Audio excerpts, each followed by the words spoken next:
नमस्कार दोस्तों, welcome to Pandey classes channel. जैसा कि आपको पता है कि हम लोग टीजीटी आर्ट 2013 का प्रीवियस ईयर क्वेश्चन हल करने जा रहे हैं। इसके पीछे प्रीवियस ईयर की लिस्ट बनी हुई है। अगर आप लोगों ने वीडियो नहीं देखा है तो इसके पीछे जितने साल में पूछे गए प्रीवियस ईयर हैं, सारी प्रीवियस ईयर व्याख्या के साथ प्लेलिस्ट में पड़ी हुई है, आप जाके देख सकते हैं। उस समय 425 नंबर का क्वेश्चन आया करता था, 75 नंबर इंटरव्यू के हुआ करते थे। अभी जो है 500 नंबर का क्वेश्चन होगा, इंटरव्यू को हटा दिया गया है। यूपी टीजीटी आर्ट पहले प्रावैधिक कला हुआ करता था, अभी प्रावैधिक कला मान्य है, लेकिन आने वाले समय में ऐसा कहा जा रहा है कि प्रावैधिक कला को हटा दिया जाएगा। तो प्रावैधिक कला जो उन्होंने किया है और बीएड नहीं किया है, उनके लिए लास्ट चांस है। पूरी जी तोड़ मेहनत से अपना नंबर दीजिए और अपनी एक सीट पक्की करिए। आइए बात करते हैं। पहला क्वेश्चन कहता है ब्लैक पैगोडा कहाँ है। क्वेश्चन क्या कह रहा है? ब्लैक पैगोडा कहा जाता है, किसे कहा जाता है? एलिफेंटा, अजंता, खजुराहो या कोणार्क मंदिर को। तो आपको पता होगा ब्लैक पैगोडा के नाम से जाना जाता है किस मंदिर को? कोणार्क मंदिर को। कोणार्क मंदिर इस राइट आंसर हो जाएगा इसका। ठीक है, तो आपको पता है कोणार्क का मंदिर कहाँ पे है? जो कोणार्क का मंदिर है उड़ीसा में है। उड़ीसा के कुशल शिल्पियों की रचना है। कोणार्क का यह अभिराम मंदिर है। सूर्य का मंदिर होने के कारण इसे कोणार्क कहते हैं। निरंतर धूप तथा वर्षा के कारण यह कृष्ण काय हो गया है, काला हो गया है, अतः इसे काला पैगोडा के नाम से भी जाना जाता है। आपसे पूछ सकता है, देखिए यहाँ पे लिख दिया ना अंग्रेजी में ब्लैक पैगोडा, काला पैगोडा भी कह सकता है। क्यों होता है, रीजन क्या है, हमने बताया क्योंकि सूर्य की किरण जो है लगातार इस पे पड़ रही है, जिस वजह से इसका रंग जो है वो काला हो गया है, ब्लैक हो गया है, इस वजह से ब्लैक पैगोडा कहते हैं। और पूछा जा सकता है ब्लैक पैगोडा का जो मंदिर है वो किस राज्य में है? तो उड़ीसा राज्य में है। किस राज्य में है? उड़ीसा। इसको भी आप याद रखिएगा। चलिए आगे हम बढ़ते हैं अगले क्वेश्चन की तरफ। कामसूत्र के रचयिता कौन थे? कपिल मुनि, राहुल सांत्रिकायन, वात्सायन, यशोधर पंडित। देखिए कामसूत्र की जो रचना किया है वो वात्सायन ने किया है, तो इसका राइट आंसर क्या हो जाएगा? वात्सायन। कामसूत्र के रचयिता कौन है? वात्सायन है। और वात्सायन ने इसकी जो रचना की है वो अनुमानतः 600 ईसा पूर्व में की है। ठीक है, कामसूत्र एक प्रकार से समस्त कलाओं का एक विशेष विश्व कोशात्मक ग्रंथ है। अब तक उपलब्ध सामग्री के आधार पर कलाओं का वर्णन सर्वप्रथम कामसूत्र में ही क्रमबद्ध रूप से मिलता है। आप समझ गए होंगे, जितनी कलाओं का जो वर्णन है सबसे पहले हमको कामसूत्र में ही मिलता है, और कामसूत्र के रचयिता वात्सायन है। ये ऋषि मुनि थे वात्सायन। आप क्लियर समझ गए होंगे। आगे बढ़ते हैं हम लोग क्वेश्चन नंबर 3 पर। National gallery of art. Question क्या कह रहा है? National gallery of art, national gallery of art modern art स्थित है। National gallery of modern art स्थित है पणजी में, नई दिल्ली में, जोधपुर में, जयपुर में। तो ध्यान दीजिएगा, जो national gallery of modern art है वो कहाँ पे है? वो है आपका नई दिल्ली में, जो भारत की राजधानी है नई दिल्ली, वहाँ पे है, आप जान लीजिएगा। और इस नई दिल्ली के जयपुर हाउस में 29 मार्च 1954 को राष्ट्रीय आधुनिक कला दीर्घा का उद्घाटन कर भारतीय कला के प्रसिद्ध विद्वान डॉक्टर हरमन गोएत्स को इसका अध्यक्ष बनाया गया था। गोएत्स ने इस भवन में आरंभिक योजना तथा कला विधि की स्थापना की थी। आप यहाँ से पढ़ सकते हैं एक बार पूरा डिटेल में, आप देख पा रहे होंगे, इसे पढ़ सकते हैं। नई दिल्ली के जयपुर हाउस में 29 मार्च 1954 को राष्ट्रीय आधुनिक कला दीर्घा का उद्घाटन कर भारतीय कला के प्रसिद्ध विद्वान डॉक्टर हरमन गोएत्स को इसका अध्यक्ष बनाया गया। गोएत्स ने इस भवन में आरंभिक योजन तथा कला विधि की स्थापना की। अब क्लियर है। चलिए, ज्ञानपीठ पुरस्कार संबंधित है कला से, साहित्य से, नाटक से, संगीत से। तो ज्ञानपीठ जो पुरस्कार है, देखिए इससे हर बार क्वेश्चन एक बनता है, तो आप ध्यान दीजिएगा। तो ज्ञानपीठ पुरस्कार जो है साहित्य से संबंधित है, साहित्य से। इसका राइट आंसर क्या हो जाएगा? साहित्य से। अगला क्वेश्चन, निम्नलिखित में से किसके द्वारा कांस्य मूर्तियां भी निर्मित की गई हैं? राम कुमार, गगनेन्द्रनाथ टैगोर, शांति देवी, सोमनाथ होर। तो ध्यान दीजिएगा, इसका जो राइट आंसर हो जाएगा सोमनाथ होर हो जाएगा, सोमनाथ होर। ठीक है, कांस्य मूर्तियों की बात की जा रही है, तो सोमनाथ ने जो है खेल खेल में एक बड़े रहस्य को समझ लिया था, पर उन्होंने कांस्य मूर्ति शिल्प को ढालने के लिए कोई सांचा नहीं बनाया। देखिए ये भी कलाकारी है कि उन्होंने खेल खेल में एक बड़े रहस्य को सीख लिया, और वो मूर्तियां जब ढालते थे, कांस्य मूर्तियों को ढालने के लिए कोई सांचा नहीं देते थे, बिना सांचा का कैसे ढाल देते थे? इस कांस्य मूर्ति शिल्प श्रृंखला की हर कलाकृति केवल एक ही बन सकती थी, उनके और रूप नहीं ढाले जा सकते थे। सभी मूर्तियां आकार में छोटी होती थी। अभी हमने एक वीडियो देखा था, उसमें राजस्थान का वीडियो था, वो एक प्रकार का दीपक था जिसको आप पीछे से उसमें तेल डालिए और पीछे से वो तेल नहीं निकलेगा। अगर आपको तेल निकालना भी होगा तो आगे पॉइंट दिया गया था, वहां से आप उस तेल को बाहर निकाल सकते हैं। वहां पे आप रुई का लगा के आप उसे जला सकते हैं। तो हर जगह कलाकारी है, आप कलाकारी देख सकते हैं इस प्रकार की। जैसा आप आगे आप स्क्रीन पे देख पा रहे हैं, सोमनाथ ने खेल खेल में बड़े रहस्य को समझ लिया था, पर उन्होंने कांस्य मूर्ति शिल्प को ढालने के लिए कोई सांचा नहीं बनाया। इस कांस्य मूर्ति शिल्प श्रृंखला की हर कलाकृति केवल एक ही बन सकती थी, उनके और रूप नहीं ढाले जा सकते थे, सभी मूर्ति शिल्प आकार में छोटे मोटे थे। ठीक है, अब देखिए कंप्यूटर से क्वेश्चन पूछ दिया, हर बार नहीं पूछता लेकिन कुछ बार पूछता है, विविध में आ जाएगा ये। HTML इंगित करता है तो hyper text marks up language को। अब बताइए इसमें से विकल्प आप पढ़ लीजिए। तो अगर बात किया जाए, अब समझ पा रहे होंगे, HTML, ठीक है, HTML इंगित करता है H for hyper, T for text, M for marks, up language. Option number 1 सही हो जाएगा। ये कंप्यूटर का क्वेश्चन है, कंप्यूटर का शॉर्ट फॉर्म से लिया गया क्वेश्चन है, अगर आप तैयार कर लीजिएगा इस प्रकार क्वेश्चन को भी। HTML hyper text marks up language, यानी ऑप्शन नंबर 1 सही हो जाएगा। अगला क्वेश्चन पूछा गया है, ऑफसेट कलर प्रिंटिंग के 4 कलर होते हैं। ऑफसेट कलर प्रिंटिंग के 4 कलर होते हैं, उनका नाम बता दीजिए आप। तो ध्यान दीजिएगा, इसमें जो 4 कलर आते हैं, क्योंकि इंग्लिश शब्द, इंग्लिश वर्ड है, ऑफसेट कलर प्रिंटिंग में 4 कलर आते हैं। वो क्या क्या? सियान कलर है, मैजेंटा कलर है, येलो कलर है और ब्लैक कलर है। तो ये ऑप्शन नंबर 20 सही हो जाएगा। ऑफसेट कलर प्रिंटिंग के 4 कलर होते हैं, सियान, मैजेंटा, येलो, ब्लैक। आप इसके एक बार व्याख्या पढ़ सकते हैं। 4 रंगों में मुद्रण को प्रोसेस कलर मुद्रण भी कहा जाता है। 4 रंगों में मुद्रण कलर को प्रोसेस कलर मुद्रण भी कहा जाता है। मुद्रण की इस प्रक्रिया में वास्तविक की पूर्ण रंग श्रेणी को पुनर्उत्पादित करने के लिए सियान, मैजेंटा, येलो, ब्लैक, CMYB को घटते बढ़ते परिवर्ती सम्मिश्रण में प्रयुक्त किया जाता है। C फॉर सियान, M for magenta, Y for yellow और B फॉर ब्लैक। तो इसे आप याद रख सकते हैं शॉर्ट फॉर्म में। शॉर्ट फॉर्म क्या है? CMYB। अगर ऑफसेट कलर प्रिंटिंग के 4 कलर पूछे, तो CMYB। C फॉर आप जानते हैं सियान, C फॉर सियान, M for magenta, Y for yellow और B फॉर ब्लैक। ये घटते बढ़ते सम्मिश्रण में प्रयुक्त किया जाता है इसको। आगे, राजा रवि वर्मा की मृत्यु किस वर्ष हुई थी? तो ध्यान दीजिएगा, राजा रवि वर्मा जो भारत के एक तैल्य कलाकार हैं, है ना। और तैल्य कलाकार का मतलब क्या हुआ? ये लोग जो है किस चीज का तेल यूज करते थे? बीज हो, यानी तैल्य। मैंने आपको बताया था, आप लोग कमेंट बॉक्स में बताइएगा किस तरह का तैल कलर यूज होता है। देखिए, राजा रवि वर्मा जो है केरल के रहने वाले थे, किलिमन्नूर में इनका जन्म हुआ था, केरल। और इनकी जो मृत्यु पूछा जा रहा है, क्वेश्चन पूछ रहा है इनकी मृत्यु कब हुई थी। पहले आप जन्म जान लीजिए। इनका जो जन्म हुआ था वो हुआ था 29 अप्रैल 1848 में इनका जन्म हुआ था। और मृत्यु कब हुई थी? मृत्यु हो गई थी 2 अक्टूबर 1906 को, किलिमन्नूर में ही हुई थी मृत्यु, 2 अक्टूबर 1906। इसको याद रखिएगा। राजा रवि वर्मा की रंगरसिया मूवी है जो इनकी बायोग्राफी है। राजा रवि वर्मा को पौराणिक रूप से जाना जाता है क्योंकि इन्होंने ही जितनी चित्र आप देख सकते हैं, जैसे माता सरस्वती का हुआ, जितनी भी देवी देवताओं का है, उनमें इनका बहुत योगदान रहा राजा रवि वर्मा का। तो आप इन्हें याद कर सकते हैं। राजा रवि वर्मा का निधन 2 अक्टूबर 1906 को किलिमन्नूर में हुआ था। इस प्रकार क्रूर काल ने एक ऐसे कलाकार के यशस्वी जीवन का अंत कर दिया जिसने मरणोपरांत नहीं बल्कि अपने जीवन काल में ही दुर्लभ ख्याति तथा प्रतिष्ठा अर्जित कर ली थी। भारतीय विषयों को पाश्चात्य शैली में किसने चित्रित किया? अच्छा क्वेश्चन है। सुधीर खासगीर, जामिनी राय, अमृता शेरगिल, जितेंद्रनाथ मजूमदार। भारतीय क्वेश्चन क्या कर रहा है?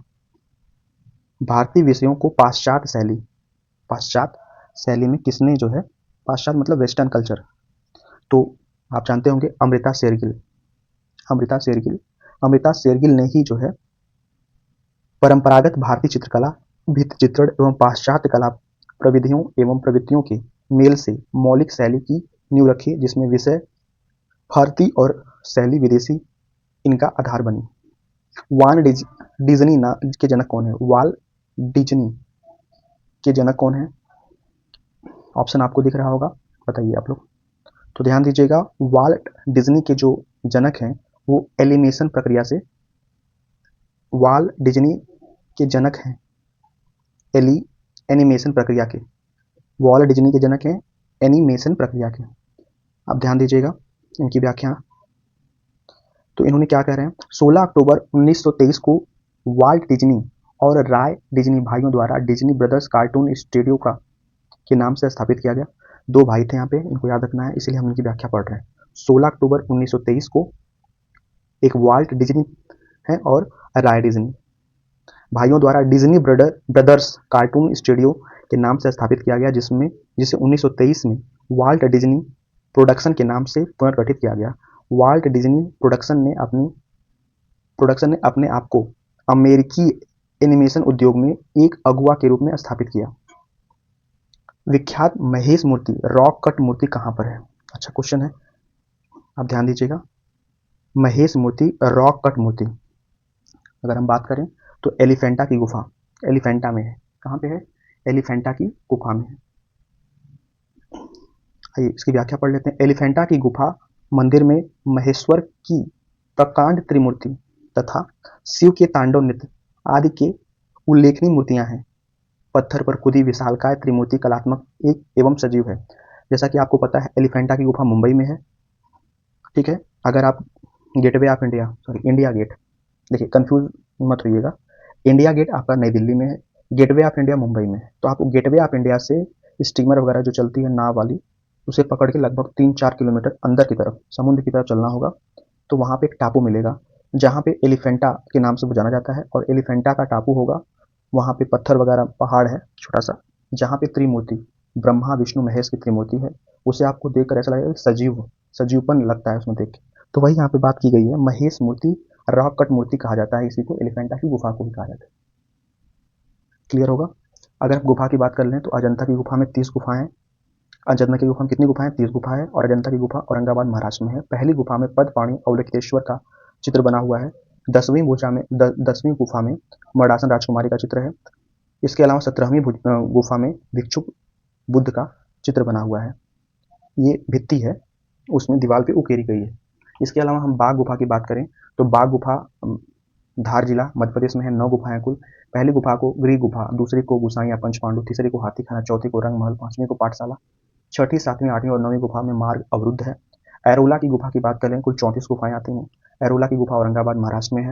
17 गुफा हिंदू की, एरोला में 17 गुफा हिंदू की, 5 जैन की और 12 बौद्ध की है।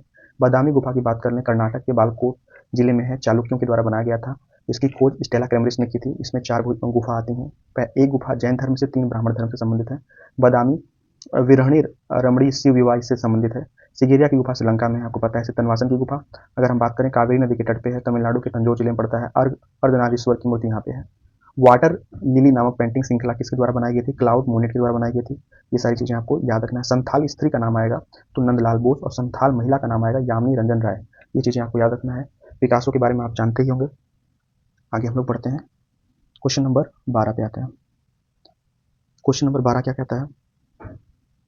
भारतीय ग्रंथ वृहत संहिता का रचयिता कौन है? देखिए हिस्ट्री से क्वेश्चन पूछा गया है, वृहत संहिता के बारे में पूछा जा रहा है, तो आपको पता ही होगा वृहत संहिता के रचयिता कौन है।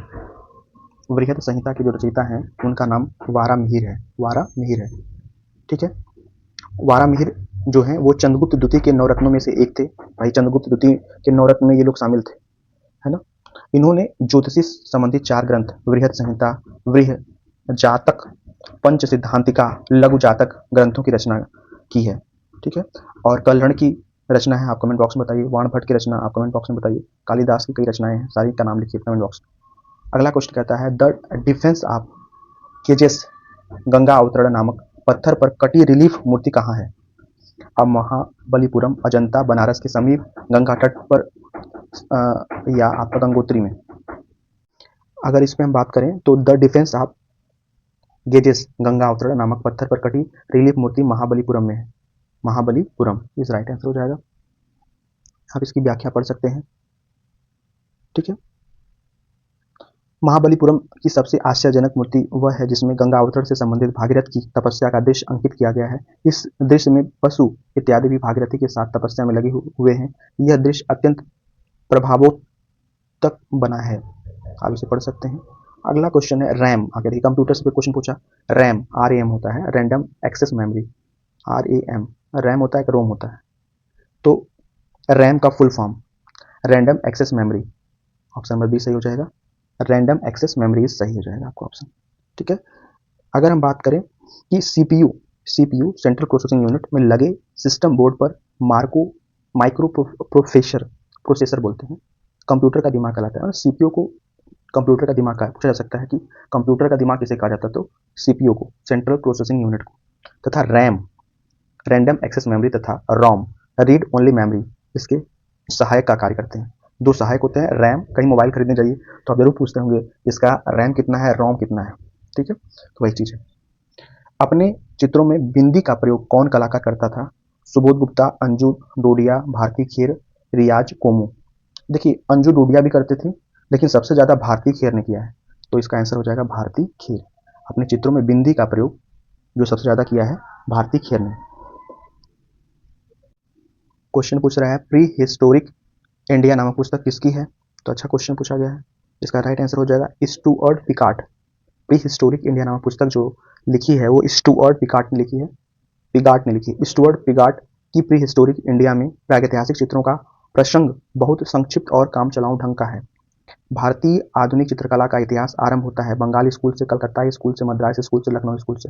तो आपको पता होना चाहिए आधुनिक चित्रकला का जो आरंभ होता है वो बंगाली स्कूल से होता है। ये कई बार क्वेश्चन आया हुआ प्रीवियस ईयर में। आधुनिक भारतीय चित्रकला के लिए बंगाली स्कूल का बड़ा महत्व है। आधुनिक चित्रकला की वह आधार भूमि है जिसको बंगाली स्कूल कहते हैं। वह वस्तुतः परंपरागत भारतीय चित्रकला का पुनर्जागरण था, एक नवीकरण था।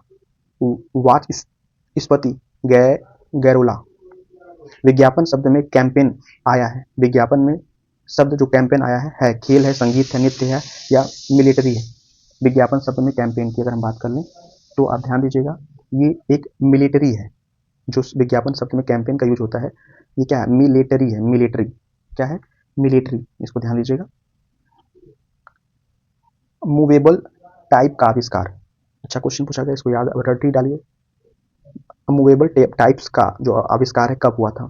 तो हम इसे रट लेंगे, याद कर डालेंगे। 1450 एडी में हुआ था, ईसा पूर्व 1450 ईस्वी में हुआ था, ठीक है। देखिए यहाँ पे कहा जा रहा है कि जो मूवेबल टाइप का आविष्कार है वो 1450 में हुआ, ये तो बात सही है। करने वाले कौन है? जोहान्स गुटरबर्ग हैं, और इन्होंने यूरोप में किया था इसका आविष्कार, है ना। ये जो है मूव करता है, टाइपिंग का आविष्कार जो किया है 1450 ईसा पूर्व में, एडी में, यानी ईस्वी में, ठीक है। लखनऊ के रविंद्रालय पर बना म्यूरल किस कलाकार का है? गुलाम शेख, मोहम्मद शेख, मदन लाल नागर, GK सुब्रमण्यम, रविन्द्रनाथ टैगोर। लखनऊ के रविंद्रालय पर बना, तो ध्यान दीजिएगा ये जो है लखनऊ के रविंद्रालय पर बना म्यूरल है GK सुब्रमण्यम का। किसका है? GK सुब्रमण्यम, तो ये राइट आंसर हो जाएगा GK सुब्रमण्यम।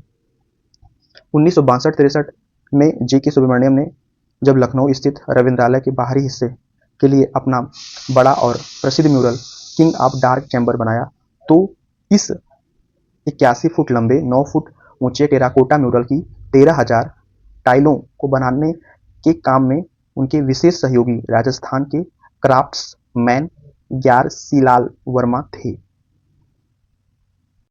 अगला क्वेश्चन कहता है ट्रम्प ऑफ लेबर मूर्ति किसने बनाई है? DP Roy Chaudhary, PV Janakiram, P Rajiv Nayan, Balbir Singh Bhatt. तो इसको आप याद रखिएगा, ट्रम्प ऑफ लेबर मूर्ति DP राय चौधरी ने बनाई है। डोनाल्ड ट्रम्प तो अभी अमेरिका के राष्ट्रपति हैं, उनकी बात नहीं किया जा रहा है। ट्रम्प ऑफ लेबर मूर्ति जो बनाई है DP राय चौधरी ने बनाई है, तो इसका आंसर हो जाएगा DP राय चौधरी। इसकी व्याख्या पढ़ सकते हैं। एक सफल चित्रकार के अतिरिक्त श्री राय चौधरी देखिए चित्रकार थे और मूर्तिकार थे। कई बार क्वेश्चन पूछा है कौन से ऐसे व्यक्ति हैं जो चित्रकारी के साथ साथ मूर्तिकार भी हैं, तो DP राय चौधरी। उन्होंने महापुरुषों की अनेक प्लास्टर तथा कांस्य की प्रतिमाओं का निर्माण किया। श्रम के विजय उनकी एक प्रसिद्ध कांस्य कृति है। मंतीस का डांस चित्र किस संग्रहालय में है? तो मंतीस का डांस चित्र जो है वो न्यूयॉर्क में है, सुरक्षित पड़ा हुआ है मंतीस का dance. Museum of modern art, museum of modern art यानी ऑप्शन नंबर बी सही हो जाएगा। Museum of modern art New York में है मंतीस का डांस का चित्र। न्यूज़पेपर बंगाल गजट के संस्थापक का नाम बताइए। ये तो हिस्ट्री का क्वेश्चन है, मॉडर्न हिस्ट्री से पूछा गया। बंगाल गजट की रचना किसने की थी? बंगाल गजट जो न्यूज़पेपर निकलता था उसको जेम्स ऑगस्टस उसके संस्थापक थे। बंगाल गजट न्यूज़पेपर के संस्थापक जेम्स अगस्टस थे। यानी पत्र, अब आपको जो है पत्र से संबंधित भी, अखबार से संबंधित भी क्वेश्चन को पढ़ना पड़ेगा। जेम्स अगस्टस हिक्की भारत में आधुनिक पत्रकारिता का नींव डालने वाले पत्रकार थे। वे अपने निष्पक्ष लेखनी के लिए जाने जाते हैं। वे ईस्ट इंडिया कंपनी के मुलाजिम के रूप में भारत आए थे और कलकत्ता से उन्होंने अंग्रेजी और बंगाल गजट समाचार पत्र प्रकाशित किया था। विज्ञापन के पितामह किसे कहा जाता है? बहुत अच्छा क्वेश्चन है। विज्ञापन के पितामह आप लोग बताइए कमेंट बॉक्स में। तो ध्यान दीजिएगा, डेविड ओल्गिवी, डेविड ओल्गिवी को जो है विज्ञापन का पितामह कहा जाता है। डेविड ओल्गिवी, तो विज्ञापन का पितामह किसे कहता है? डेविड ओल्गिवी। मेघदूत किसकी रचना है? तो बहुत आसान है, बाबा कालिदास। बाबा कालिदास की रचना है मेघदूत, आप पढ़ सकते हैं। प्रकृति को संदेह वाहक बनाकर विरह वर्णन की परंपरा साहित्य में प्राचीन काल से उपलब्ध होती है। इस परंपरा में कालिदास कृत मेघदूत उत्कृष्ट रचना है। अगला क्वेश्चन कहता है, भारतीय चित्रकला में षडांग का सही क्रम क्या है? पंडित यशोधर ने ही इसको 6 अंग बताए हैं, रूप भेदा प्रमाणी भाव लावण्य योजनम। तो आप पहला ही विकल्प समझ गए होंगे, ऑप्शन नंबर ए, रूप भेदा प्रमाणी भाव लावण्य योजनम सादृश्य वणिका भंग इत्य चित्र शरणकम। तो पंडित यशोधर पंडित ने कामसूत्र की टीका जयमंगला के आलेख में टीका लिखते हुए श्लोक दिया है। पंडित यशोधर ने कामसूत्र की टीका जयमंगला में आलेख की टीका करते हुए निम्न श्लोक उद्धृत किया है। क्या है? रूप भेदा प्रमाणी भाव लावण्य योजनम सादृश्य वणिका भंग इत्य चित्र शरणकम। तो इसे याद कर डालिएगा, जैसा कि स्क्रीन पर दिख रहा है। अर्थात रूप भेद प्रमाण भाव, रूप भेद हो गया एक नंबर, प्रमाण हो गया, भाव हो गया, लावण्य योजनम सादृश्य और वणिका भंग 6 हो गए। ये चित्रकला के 6 अंग हैं। चित्रकला के 6 अंग बताया है, किसने बनाया? बताया है पंडित यशोधर ने कामसूत्र में टीका, कामसूत्र की टीका जयमंगला में उन्होंने ये बात बताई है। रूप भेदा प्रमाणी भाव लावण्य योजनम सादृश्य वणिका भंग इत्य चित्र शरणकम। आगे बढ़िए। अगला क्वेश्चन कहता है, भरहुत स्तूप का काल है शुंग काल, गुप्त काल, चालुक्य काल, चंदेल का। तो याद रखिएगा, भरहुत स्तूप का जो काल है वो शुंग काल है। और शुंग काल अगर हम आपसे बात कर लें, शुंग काल कब से कब तक था? तो शुंग काल जो है 184 ईस्वी से शुरू हुआ, सॉरी 184 ईसापुर से शुरू हुआ था। ईसापुर 184 ईसापुर से शुरू हुआ और 72 ईसापुर तक हुआ था। ठीक है, ये शुंग काल चला था। तो आप एक बार इसकी पूरी व्याख्या देख लीजिए। शुंग काल स्तूप निर्माण की दृष्टि से विशेष उल्लेखनीय है। क्वेश्चन पूछा है, भरत स्तूप का काल शुंग काल है। शुंग काल स्तूप निर्माण की दृष्टि से विशेष उल्लेखनीय है। शुंग काल 184 ईसापुर से 72 ईसापुर प्राय 112 वर्ष का काल माना जाता है। उत्तर भारत के विभिन्न स्थानों पर अनेक स्तूपों का निर्माण शुंग काल में हुआ, जिसमें भरहुत और सांची के स्तूप विशेष रूप से उल्लेखनीय है। भरहुत भी आ जाएगा और सांची का स्तूप शुंग काल में ही बना है, इसको याद रखिएगा। नंदलाल बोस किसके शिष्य थे? अवनी बाबू के शिष्य थे। अवनिंद्र नाथ टैगोर के शिष्य थे नंदलाल बोस। इनका जो है, अगर आप संविधान पढ़ेंगे तो संविधान की जो डिजाइन वगैरह है तो उस पर नंदलाल बोस ने बहुत काम किया है प्रस्तावना में। अवनी बाबू इनके गुरु थे। श्री अवनिंद्र नाथ ठाकुर के शिष्य मंडली के प्रमुख साधक नंदलाल बसु थे। वे कलाकार और विचारक दोनों थे। उनके व्यक्तित्व में कलाकार और तपस्वी का अद्भुत सम्मिश्रण था। महात्मा गांधी हमेशा अक्सर नंदलाल बोस से ही जो चित्र वगैरह निर्माण करवाना होता था वो इन्हीं के द्वारा करवाया करते थे, नंदलाल बोस के थ्रू। इनमें से कौन लियोग्राफिक पोस्टरों के लिए विख्यात है? अब आप बताइए, 4 ऑप्शन दिया गया है, तो ध्यान दीजिएगा। जूल्स चर्ट जो है, जूल्स चर्ट वो लियोग्राफिक पोस्टर के लिए विख्यात है। तो आंसर क्या हो जाएगा? Joules chert. जूट माध्यम से मूर्तिकला के प्रयोग कौन करता था? जूट माध्यम से, देखिए बहुत अच्छा क्वेश्चन है। जूट की फसल होती है, आपको पता है। तो जूट माध्यम से मूर्तिकला के प्रयोग कौन किया करता था? ऑप्शन नंबर ए सही हो जाएगा, मृणालिनी मुखर्जी। क्या नाम है? मृणालिनी मुखर्जी। आप इनकी व्याख्या भी देख सकते हैं। मृणालिनी जो है, मृणालिनी मुखर्जी जूट की रस्सी, सूतली व डोरी से शिल्प बनाती थी। देखिए क्या कलाकारी है ना, मतलब कल्पना नहीं कर सकते हैं। जूट की रस्सी, सूतली डोरी से शिल्प बनाती थी। यह माध्यम व तकनीकी परंपरागत गृह उद्योग में महिला प्रयुक्त करती थी। मृणालिनी ने इस तकनीकी को विकसित कर सृजनात्मक उपयोग किया, ये भी कलाकारी है। अगला क्वेश्चन कहता है, एलसीडी मॉनिटर में एलसीडी का अर्थ क्या है? देखिए आप इसे पहले इंग्लिश में ही लिख लीजिए, एलसीडी। आप एलसीडी का बल्ब यूज करते होंगे ना घर में अक्सर, तो कभी सोचा आपने एलसीडी का फुल फॉर्म क्या है? एलसीडी की मूवी, एलसीडी की टीवी भी आती है। तो ध्यान दीजिएगा, इसका फुल फॉर्म होता है liquid crystal display. Option number 1 सही हो जाएगा। Liquid crystal display, liquid crystal display, इसको याद रख लीजिएगा। किस अति यथार्थवादी चित्रकार ने the wall of the moon, अच्छा है, कैसी है the wall of the moon, the wall of the moon भित्ति चित्र पेरिस में यूनेस्को इमारत पर बनाया। यथार्थवादी चित्रकार the wall of the moon की बात अगर हम कर लें तो ध्यान दीजिएगा, ये बनाने वाले कलाकार कौन हैं, ये हैं Joan Miro, option number A, Joan Miro ने the wall of the moon भित्ति चित्र पेरिस के यूनेस्को इमारत पर बनाया था। ये विश्वविख्यात है, पेरिस में इन्होंने बनाया था, Joan Miro. Walls of the sun and the moon स्पेनी क्रेटलिन चित्रकार और मूर्तिकार जॉन मीरो द्वारा बनाए गए दो भित्ति चित्र हैं। कौन कौन से? Walls of the sun and the moon स्पेनी कैटलिन चित्रकार और मूर्तिकार जॉन मीरो द्वारा बनाए गए दो भित्ति चित्र हैं जो पेरिस में स्थित यूनेस्को की इमारत में मौजूद हैं। इनका निर्माण 1955 से 1958 के बीच हुआ था, इसको याद रखिएगा। आगे बढ़ते हैं। बाघ की गुफाएं किस जनपद में है? तो कई बार हम लोगों ने पढ़ा है। बाघ की जो गुफाएं हैं वो धार जिला में पड़ता है। कहाँ पड़ता है? धार जिला में। तो याद रखिएगा, बाघ की गुफा में कितनी गुफाएं हैं टोटल? तो बाघ में कुल जो है 9 गुफाएं हैं, आप ध्यान दीजिएगा। कोणार्क किस देवता का मंदिर है? तो अभी बार बार हम लोगों ने पढ़ा है। कोणार्क का सूर्य मंदिर उड़ीसा में है और यहाँ पे जो है इसे ब्लैक पैगोडा के नाम से जाना जाता है। तो कोणार्क का संबंध सूर्य से हो जाएगा, सूर्य, ठीक है, आप इसे पढ़ सकते हैं। और नरसिंह देव प्रथम ने इसे बनवाया था, इसको भी याद रखिएगा। सूर्य भगवान का रथ का आकार मंदिर है, आप देखेंगे कोणार्क के सूर्य मंदिर सूर्य भगवान का मंदिर है। देखने में यह मंदिर टूटा हुआ है, मूल मंदिर टूट गया है। इसे 1245 से 56 में महाराज नरसिंह देव प्रथम ने बनवाया था। यह सूर्य भगवान के रथ के आकार का मंदिर है। आगे है, चट्टान काटकर बनाया गया द्रौपदी रथ कहाँ पर है? बहुत अच्छा क्वेश्चन है। चट्टान को काटकर बनाया गया द्रौपदी रथ कहाँ पे है? तो ध्यान दीजिएगा, चट्टान को जो काटकर बनाया गया है द्रौपदी रथ वो महाबलीपुरम में है, महाबलीपुरम में। नरसिंह वर्मन द्वारा निर्मित रथों के साथ मल्लम मामलल शैली का विकसित रूप सामने आता है। शैलकृत इन मंदिरों की बाह्य रूप रेखा एकाचस्म मंदिर के सदृश है, इसलिए इसको रथ कहा जाता है। पल्लव काल के प्रसिद्ध पतन यानी बंदरगाह मामल्लपुरम महाबलीपुरम में रथ बने हुए हैं जो तमिलनाडु के चिंगलपेट जिले में स्थित है। तो ये आप पूछा जाएगा, जो महाबलीपुरम है वो कहाँ पे है? तमिलनाडु में स्थित है।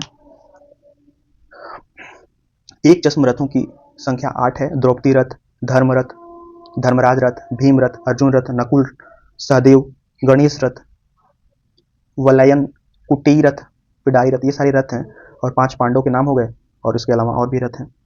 अगला क्वेश्चन है, कश्मीर का शालीमार बाग कहाँ पे है? और बनवाया था, बहुत अच्छा क्वेश्चन है, मुगल सम्राट से संबंधित है, मुगल एम्पायर से। तो कश्मीर का शालीमार बाग बनाने वाले हैं, उनका नाम है जहांगीर। चूंकि जहांगीर को इस सबों से बहुत लगाव था, चित्रकला का स्वर्ण काल जहांगीर के काल कहा जाता है। तो जो शालीमार बाग है वो बनवाया था कश्मीर में जहांगीर ने, ठीक है। सिस्टन चैपल की भित्ति चित्र बनाए थे माइकल एंजिलो। तो इसका राइट आंसर हो जाएगा क्या? Michael Angelo. सिस्टन चैपल की दीवार में, सिस्टन चैपल पे इन्होंने बहुत कलाकारी की थी, माइकल एंजिलो ने। राइट आंसर हो जाएगा, ठीक है। नेक्स्ट क्वेश्चन देखते हैं। आइए दोस्तों अगला क्वेश्चन देखते हैं। अगला क्वेश्चन कहता है, सत्यजीत रे की फिल्म द इनर आई संबंधित है, इसको कौन बनाया है? जामिनी राय, रविन्द्रनाथ टैगोर, नंदलाल बोस या विनोद बिहारी मुखर्जी? तो इसका राइट आंसर हो जाएगा विनोद बिहारी मुखर्जी ने ये जो मूवी है सत्यजीत रे की जो फिल्म है, फिल्म का नाम क्या है? द इनर आई बनाया है। तो द इनर आई संबंधित है विनोद मुखर्जी यानी विनोद बिहारी मुखर्जी से। सत्यजीत रे की फिल्म द इनर आई संबंधित है विनोद बिहारी मुखर्जी से, इसका राइट आंसर हो जाएगा। आगे बढ़ते हैं। अगला क्वेश्चन कहता है, गीता कपूर कौन है? चित्रकार, मूर्तिकार, प्रिंट मेकर, इतिहासकार तथा कला समीक्षक। तो याद रखिएगा, जो गीता कपूर हैं वो इतिहासकार भी हैं और कला समीक्षक भी हैं, यानी ऑप्शन नंबर 4 सही हो जाएगा। गीता कपूर क्या हैं? इतिहासकार भी हैं और कला समीक्षक भी हैं। अगला क्वेश्चन बढ़ते हैं। अगला क्वेश्चन कहता है कि लियोनार्डो दा विंची के शिक्षक कौन थे? क्या लॉरेंस गिबर्टी थे, डोनातेल्लो थे, अंद्रिया डेल वेरोरियो या जॉर्ज वेसारी? तो याद रखिएगा, जो लियोनार्डो दा विंची के गुरु हैं, शिक्षक हैं, उनका नाम क्या है? क्योंकि लियोनार्डो दा विंची एक महान आप कह सकते हैं, जिस चीज को सीखते थे उसमें वो प्रबल हो जाते थे। वो अपने गुरु से चित्रकला शैली सीखी तो उनसे भी आगे निकल गए। तो अंद्रिया डेल वेरोरियो, option number C is right हो जाएगा। लियोनार्डो दा विंची के शिक्षक का नाम एंड्रिया डेल वेरोरियो है। आगे बढ़ते हैं। अगला क्वेश्चन कहता है कोणार्क के सूर्य मंदिर के जगमोहन पर सूर्य की प्रतिमाएं किसकी बनी हैं? तो ये तो सबको पता होना चाहिए। ये है, इसे ब्लैक पैगोडा के नाम से भी जाना जाता है। ब्लैक यानी काला, क्लोराइड का बना हुआ है। कोणार्क का जो सूर्य मंदिर है उड़ीसा में पड़ता है। तो कह रहा है कोणार्क के सूर्य मंदिर के जगमोहन पर सूर्य देव की प्रतिमाएं किसकी बनी है? तो ब्लैक यानी काला, क्लोराइड का बना हुआ है। आगे बढ़िए। अगला क्वेश्चन कह रहा है किस चित्रकार ने स्कूल ऑफ एथेंस चित्रित किया था? बहुत अच्छा क्वेश्चन है। स्कूल ऑफ एथेंस चित्रित किया था माइकल एंजेलो ने, टीसीएम ने, लिनार्डो दा विंची ने, राफेल ने। तो याद रखिएगा राफेल। राफेल जो है एक महान चित्रकार था और ये 26 वर्ष की आयु जब इसकी हुई तब ये कलाकारों की प्रथम श्रेणी में गिना जाने लगा कि ये भी एक कलाकार है। ठीक है, कौन? राफेल। 1509 की अगर हम बात कर ले, 1509 और 1512 ये दो ईयर याद रखिएगा। 1509 तथा 1512 के मध्य, ठीक है, क्या हुआ उसमें पोप जूलियस द्वितीय तथा लियो दशम के हेतु भित्ति चित्र अंकित किए। इन्हीं में जो है शामिल था स्कूल ऑफ एथेंस। इन्हीं में स्कूल ऑफ एथेंस नामक कृति है। आप इसकी पूरी व्याख्या पढ़ सकते हैं। 26 वर्ष की आयु में राफेल कलाकारों की प्रथम श्रेणी में गिना जाने लगा। 1509 तथा 1512 के मध्य उसने पोप जूलियस द्वितीय, किसने? राफेल ने, पोप जूलियस द्वितीय तथा लियो दशम के हेतु भित्ति चित्र अंकित किए। इन्हीं में स्कूल ऑफ एथेंस नामक प्रसिद्ध कृति है। तो याद रखिए इस चीज को। आगे बढ़ते हैं। अगला क्वेश्चन लॉ राइटर नाम के नौ आंदोलन की पहल किस कलाकार ने की थी?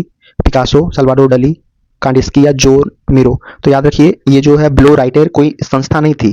ठीक है, ये जो ब्लो राइटर लिखा हुआ है ये कोई संस्था नहीं थी, कोई सुसंगठित संस्था नहीं थी, केवल ये समान विचारों के कलाकारों का मातृ भंडन था।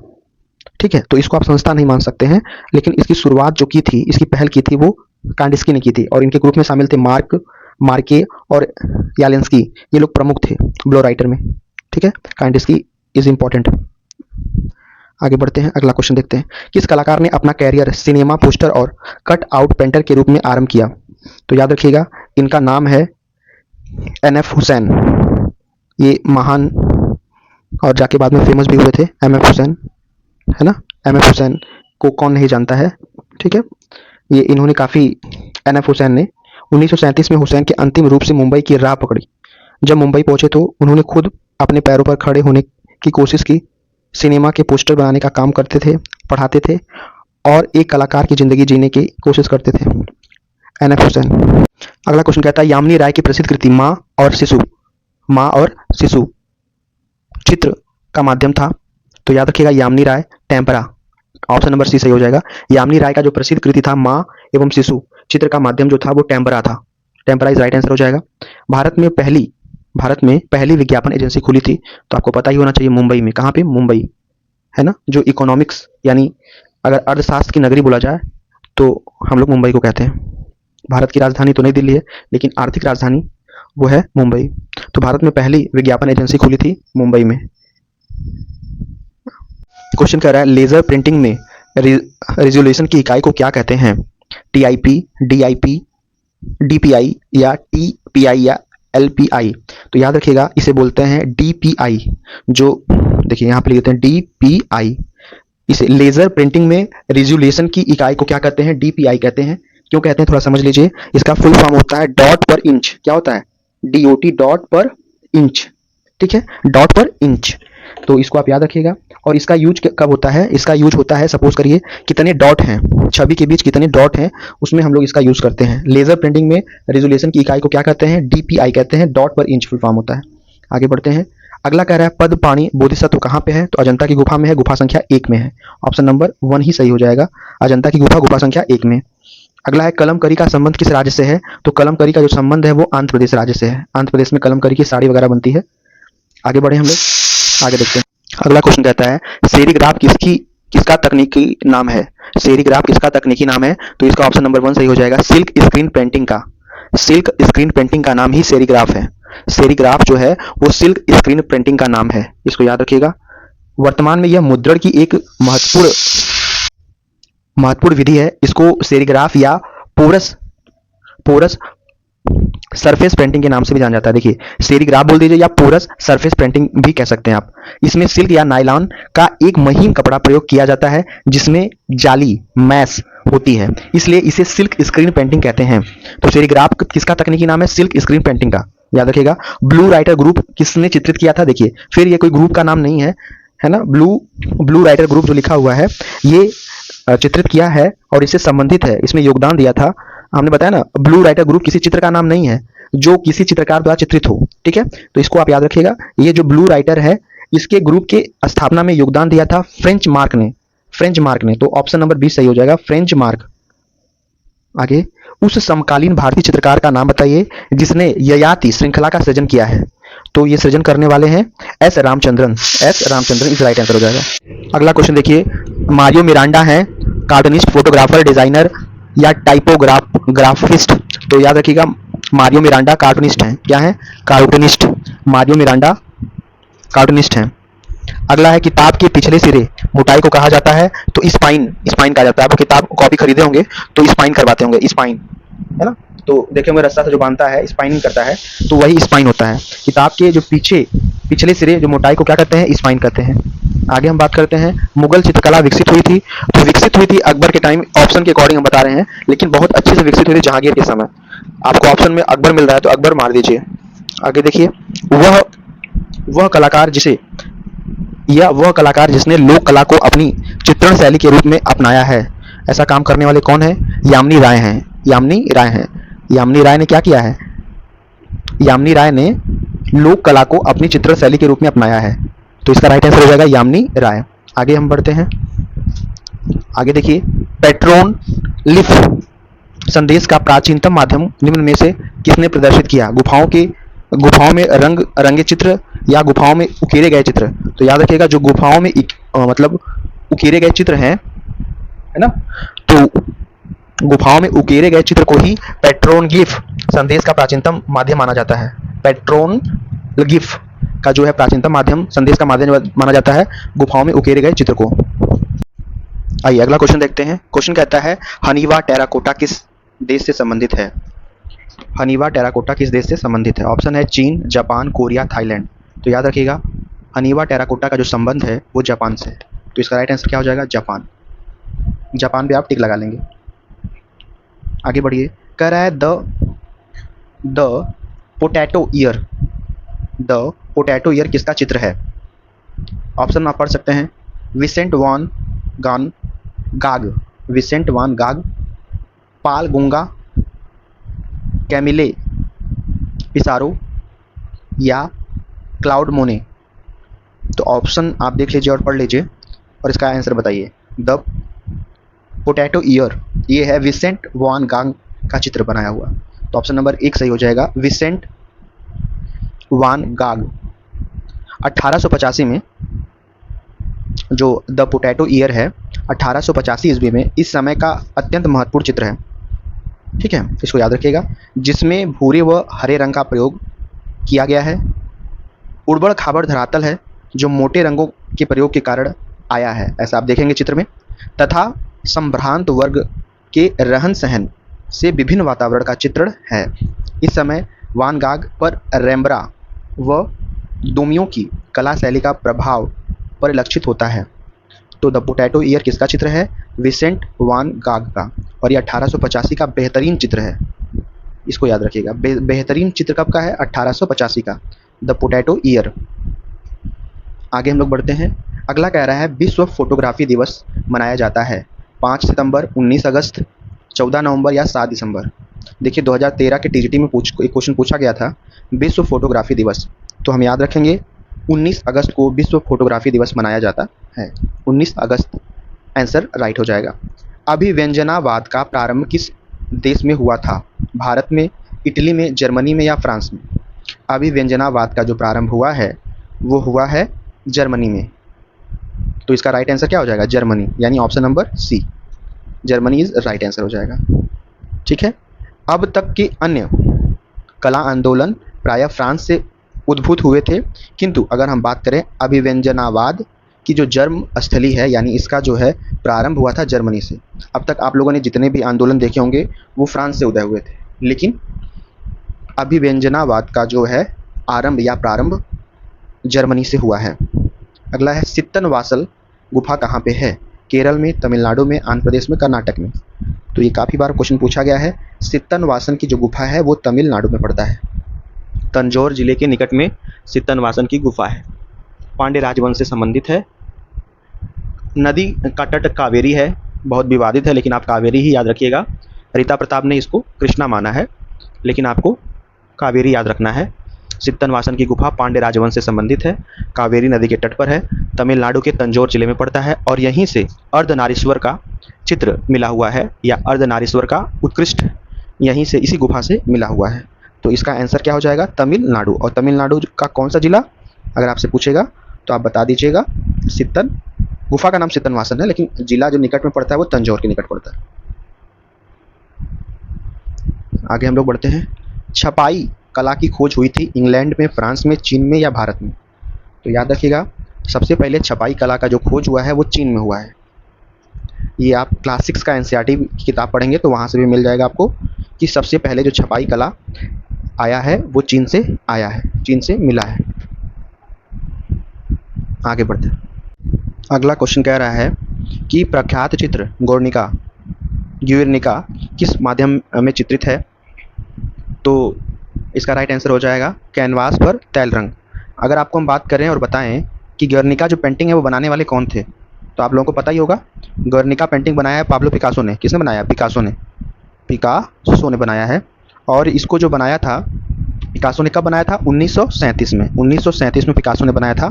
कैनवास पर तैल रंग का प्रयोग किया था पिकासो ने। ये उनकी बेहतरीन एक आप कह सकते हैं भित्ति पेंटिंग है। ठीक है, क्लियर है। आगे बढ़ते हैं, अगला क्वेश्चन देखते हैं।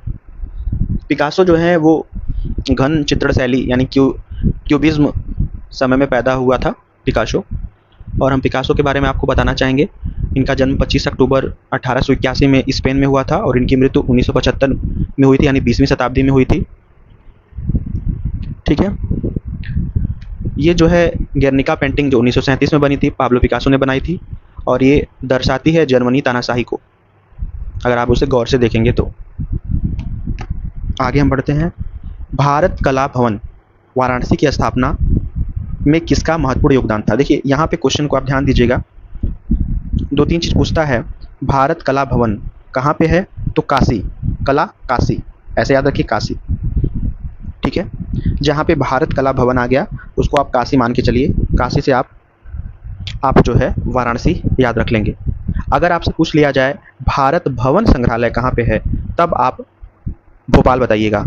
देखिए भवन बीच में आ गया तो भोपाल, कला बीच में आ गया तो काशी, इस तरह आप याद रखिएगा। अब आगे हम बढ़ते हैं। भारत कला भवन वाराणसी की स्थापना में किसका महत्वपूर्ण योगदान था? पंडित मदन मोहन मालवीय, राय कृष्णदास, आगे आनंद कृष्णदास, पंडित जवाहरलाल नेहरू। तो याद रखिएगा भारत कला भवन जो कि काशी में है, वाराणसी में है, इसमें महत्वपूर्ण योगदान जो था वो राय कृष्णदास का था। इसका था ऑप्शन नंबर बी सही हो जाएगा, राय कृष्णदास। तो आप राय कृष्णदास करेक्ट आंसर लगाइएगा। आपको बताना चाहेंगे कि जो भारत कला भवन है वाराणसी में काशी हिंदू विश्वविद्यालय के प्रांगण में स्थित एक चित्रशाला है। ठीक है, यह जो है एशिया का सबसे बड़ा विश्वविद्यालय संग्रहालय है। एशिया में अगर हम बात करें तो सबसे बड़ा चित्रशाला संग्रहालय है। यहाँ की जो चित्र हैं वीथिका गैलरी में 12वीं शताब्दी के भारतीय लघु चित्र प्रदर्शित हैं। भारत कला भवन की अगर हम स्थापना की बात करें तो 1920 में हुई थी। अगर आपसे कोई पूछे कि जो भारत कला भवन है इसकी स्थापना कब हुई थी, 1920 में हुई थी और करने वाले राय कृष्णदास हैं, इनको भी याद रखिएगा। विख्यात कला मर्मज्ञ तथा कलाविद पद्म विभूषण राय कृष्णदास भारत कला भवन संग्रहालय के संस्थापक थे। ये चीज़ आप याद रखिएगा। लिंगराज मंदिर कहाँ पे है? दिलवाड़ा, माउंट आबू, उसियान, भुवनेश्वर या कांचीपुरम? तो याद रखिएगा दिलवाड़ा हम करें, लिंगराज का मंदिर ये भुवनेश्वर में है। कहाँ पे है? भुवनेश्वर यानी उड़ीसा, उड़ीसा की राजधानी है भुवनेश्वर। ठीक है, तो ऑप्शन नंबर सी सही हो जाएगा। लिंगराज मंदिर कहाँ पे है? भुवनेश्वर में है। अगर हम बात करें मंदिरों की बहुलता के कारण ही भुवनेश्वर को मंदिरों का नगरी कहा जाता है। अगर आपसे कभी क्वेश्चन पूछे कि मंदिर का या मंदिरों की नगरी किसे कहा जाता है तो आप भुवनेश्वर लगाइएगा। जिस प्रकार मंदिरों के बीच भुवनेश्वर नगर स्थित है, उसी प्रकार अन्य देवालयों के मध्य लिंगराज का भव्य मंदिर शालीनता के साथ खड़ा है। इसका याद रखिएगा। हेनरी मूर कहाँ के निवासी थे? इंग्लैंड के, अमेरिका के, ऑस्ट्रेलिया के या अफ्रीका के? तो याद रखिएगा, हेनरी मूर जो थे वो इंग्लैंड के निवासी थे। कहाँ के? इंग्लैंड, यानी ऑप्शन नंबर 1 सही हो जाएगा। अगर हम हेनरी मूर की बात करें तो 30 जुलाई 1898 में कासल फोर्ट, ये यॉर्कशायर इंग्लैंड में एक खदान मजदूर के परिवार में जन्मे थे। मतलब ये बहुत हाई फाई परिवार में पैदा नहीं हुए तो मजदूर परिवार में हुए थे। ठीक है। और आपको बता दें एक बेहतरीन बात कि 8 बच्चों में से ये 7वीं संतान थे हेनरी मूर। आधुनिक ब्रितानी मूर्ति शिल्प को तो बदला ही, 20वीं शताब्दी के मूर्ति शिल्प का मतलब ही बदल दिया। जिस तरह आधुनिक चित्रकला की कल्पना पिकासो के बिना नहीं की जा सकती, कुछ उसी तरह आधुनिक मूर्ति शिल्प की कल्पना, अगर हम मूर्ति शिल्प की बात करेंगे तो आपको इनका नाम लेना ही लेना पड़ेगा। ठीक है। इनका पूरा नाम था कल्पना हेनरी मूर के बिना संभव नहीं है। जो स्थान पिकासो रखते हैं चित्रकला में, अगर आप मूर्ति शिल्प की बात करेंगे तो आपको निश्चित तौर पे इनको याद रखना होगा, कल्पना हेनरी मूर को आधुनिक मूर्ति शिल्प के रूप में। और जो रोल आपका पाब्लो पिकासो का आधुनिक चित्रकला शैली में है, वैसा ही रोल मूर्ति शिल्प शैली में कल्पना हेनरी मूर का है। आप एक बार इनकी व्याख्या पढ़ सकते हैं, वही बात जो बताई गई है। प्रकाश के प्रारंभिक रंग हैं लाल नीला हरा, लाल नीला पीला, हरा नीला पीला, हरा लाल पीला। तो याद रखिएगा, हम कलर को मिला लें और कलर सफ़ेद कलर में कन्वर्ट हो जाए, वही होता है प्रारंभिक रंग। यानी आप लाल नीला हरा को मिलाइएगा तो आपको सफ़ेद रंग बन के मिल जाएगा। प्रकाश के विभिन्न रंग होते हैं, लाल, हरा और नीला रंग प्रकाश के प्राथमिक रंग होते हैं। इन्हें योगात्मक प्राथमिक कहा जाता है क्योंकि इन तीनों के योग से सफ़ेद प्रकाश का प्रभाव बनता है। लाल नीला हरा को मिलाइएगा तो सफ़ेद रंग का प्रभाव आपको दिखेगा, इसलिए इसे हम लोग प्राथमिक रंग में रखते हैं, लाल नीला हरा। ला नी ह, इसको याद रखिएगा। लाल यानी रेड, रेड, ब्लू और ग्रीन, RBG। अगला क्वेश्चन आता है, अंग्रेजी भाषा में लगभग सभी अक्षर किस अक्षर लिपि में आए हैं? तो आप याद रखिएगा, अंग्रेजी अक्षर में लगभग जो सभी अक्षर आते हैं वो लैटिन, यानी ऑप्शन नंबर A है ना। लैटिन भाषा, अंग्रेजी भाषा के लगभग सभी अक्षर लैटिन अक्षर लिपि में आए हैं। प्राचीन, अगर हम रोम में जो है लातीनी भाषा यानी लैटिन थी, जिसमें 21 वर्ड का प्रयोग किया जाता था।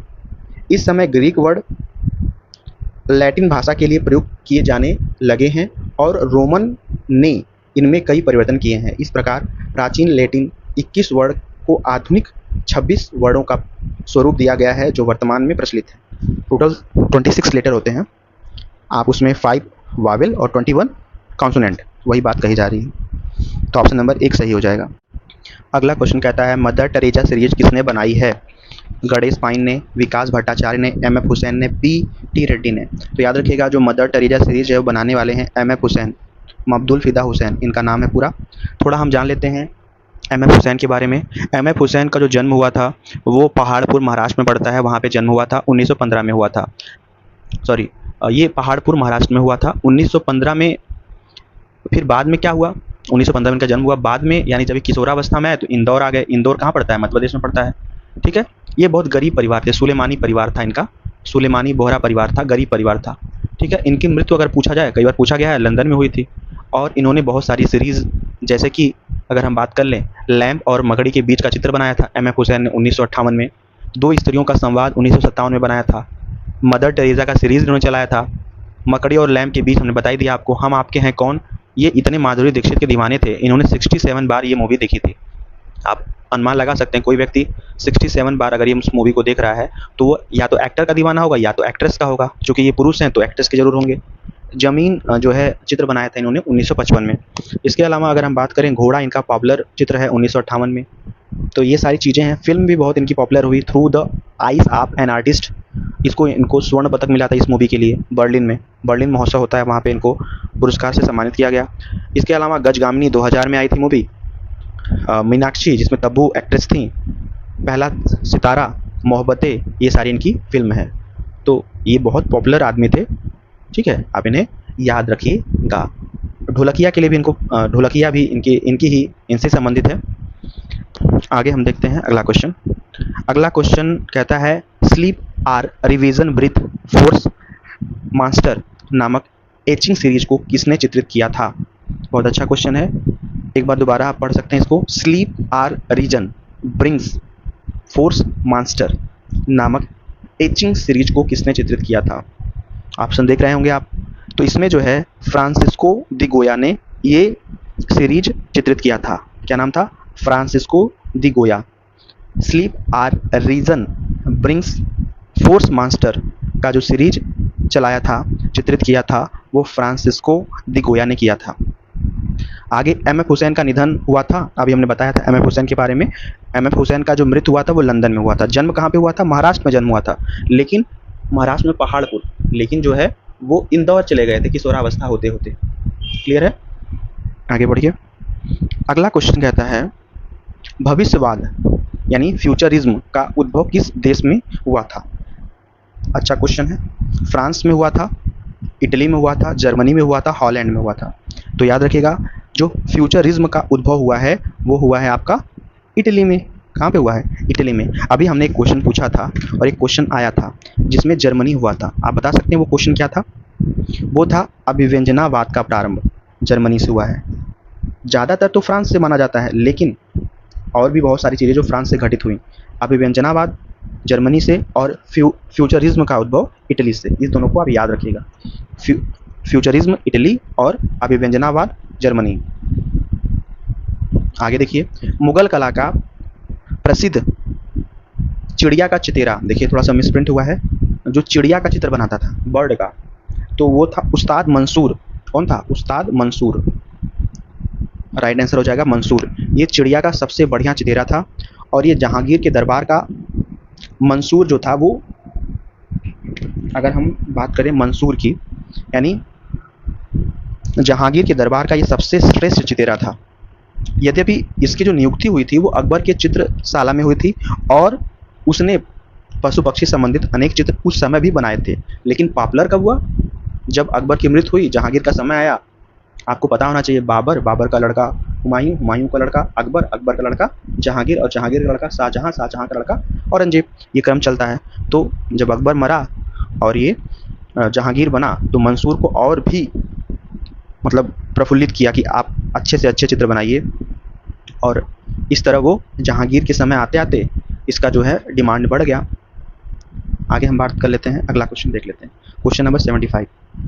अगला क्वेश्चन कहता है वेदों की कुल संख्या कितनी है? 2, 4, 8, 7। तो याद रखिएगा वेदों की कुल संख्या 4 है। कितनी है? 4 है। वेदों की कुल संख्या 4 है।